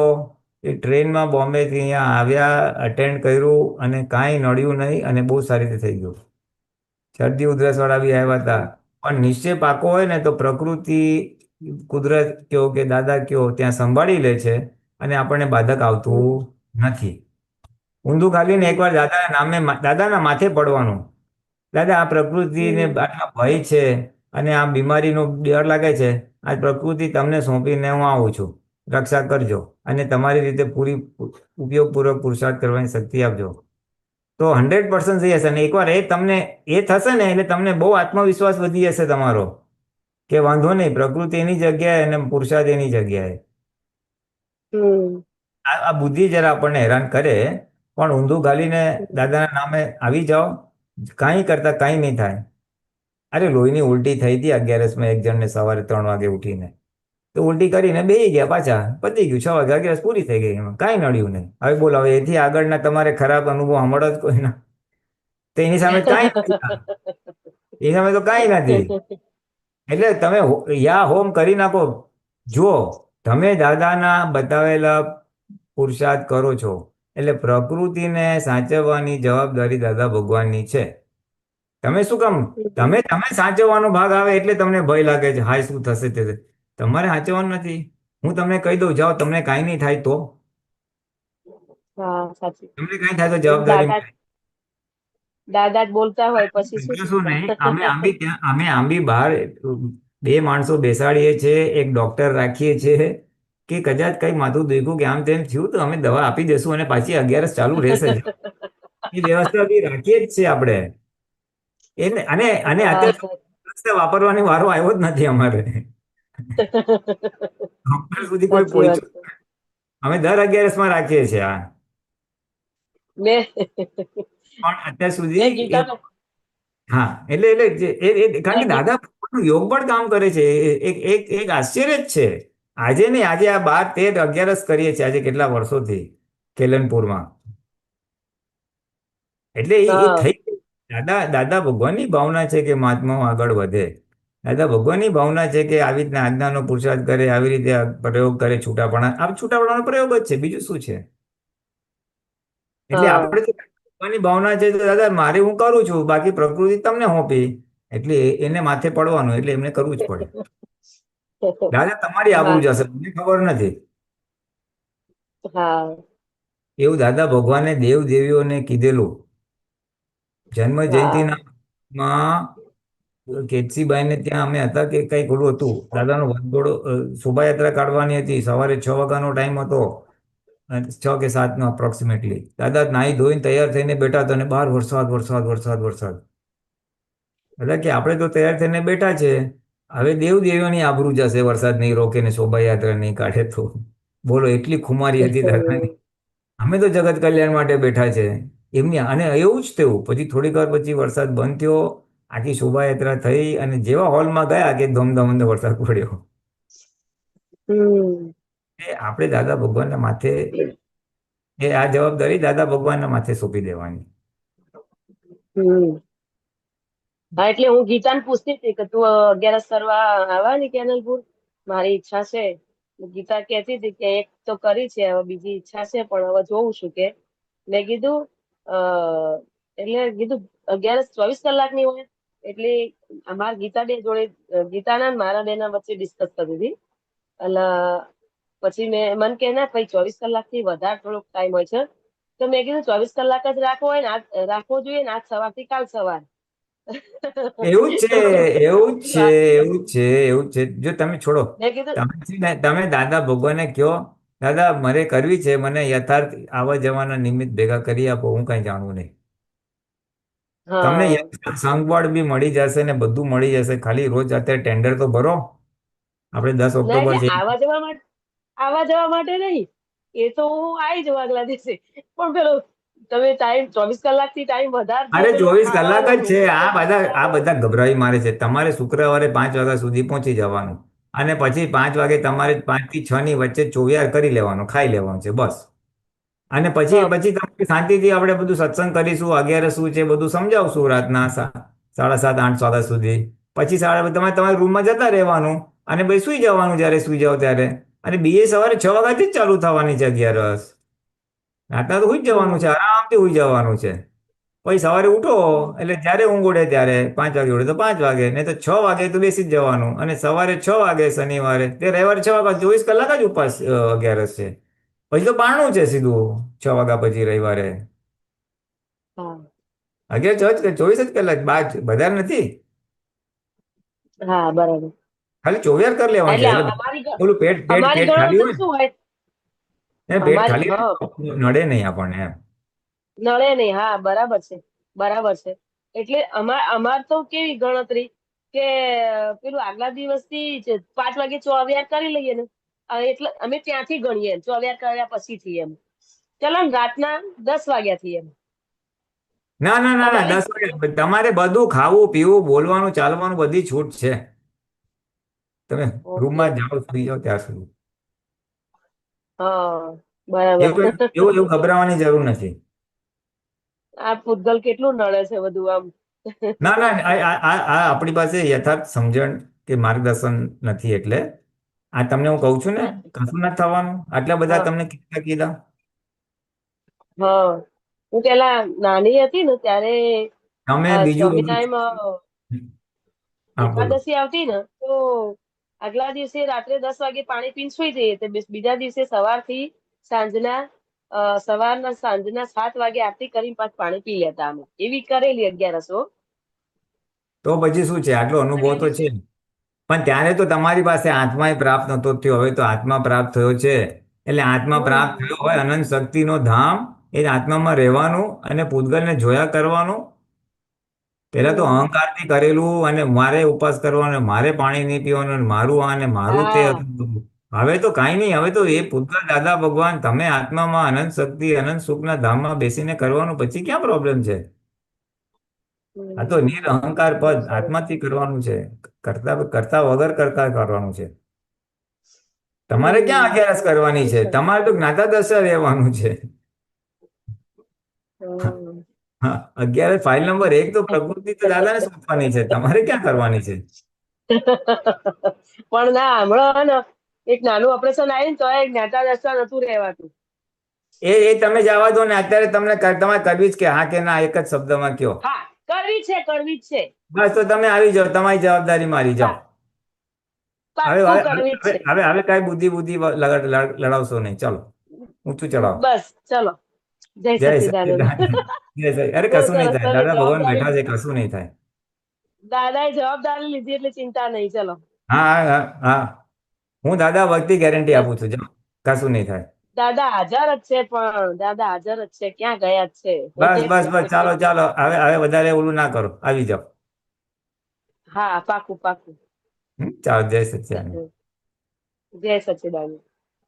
એક ક્વેશ્ચન આવીને જતો રહ્યો. હા. ચાલો, કાંઈ વાંધો નહીં, થઈ ગયું ને સમાધાન. આવજો. હા, હા, થઈ ગયું. હા, આઈસ. ચોક્કસ. હા, આવો.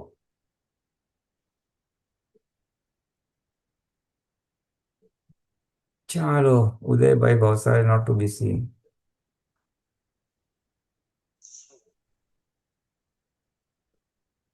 અક્ષય.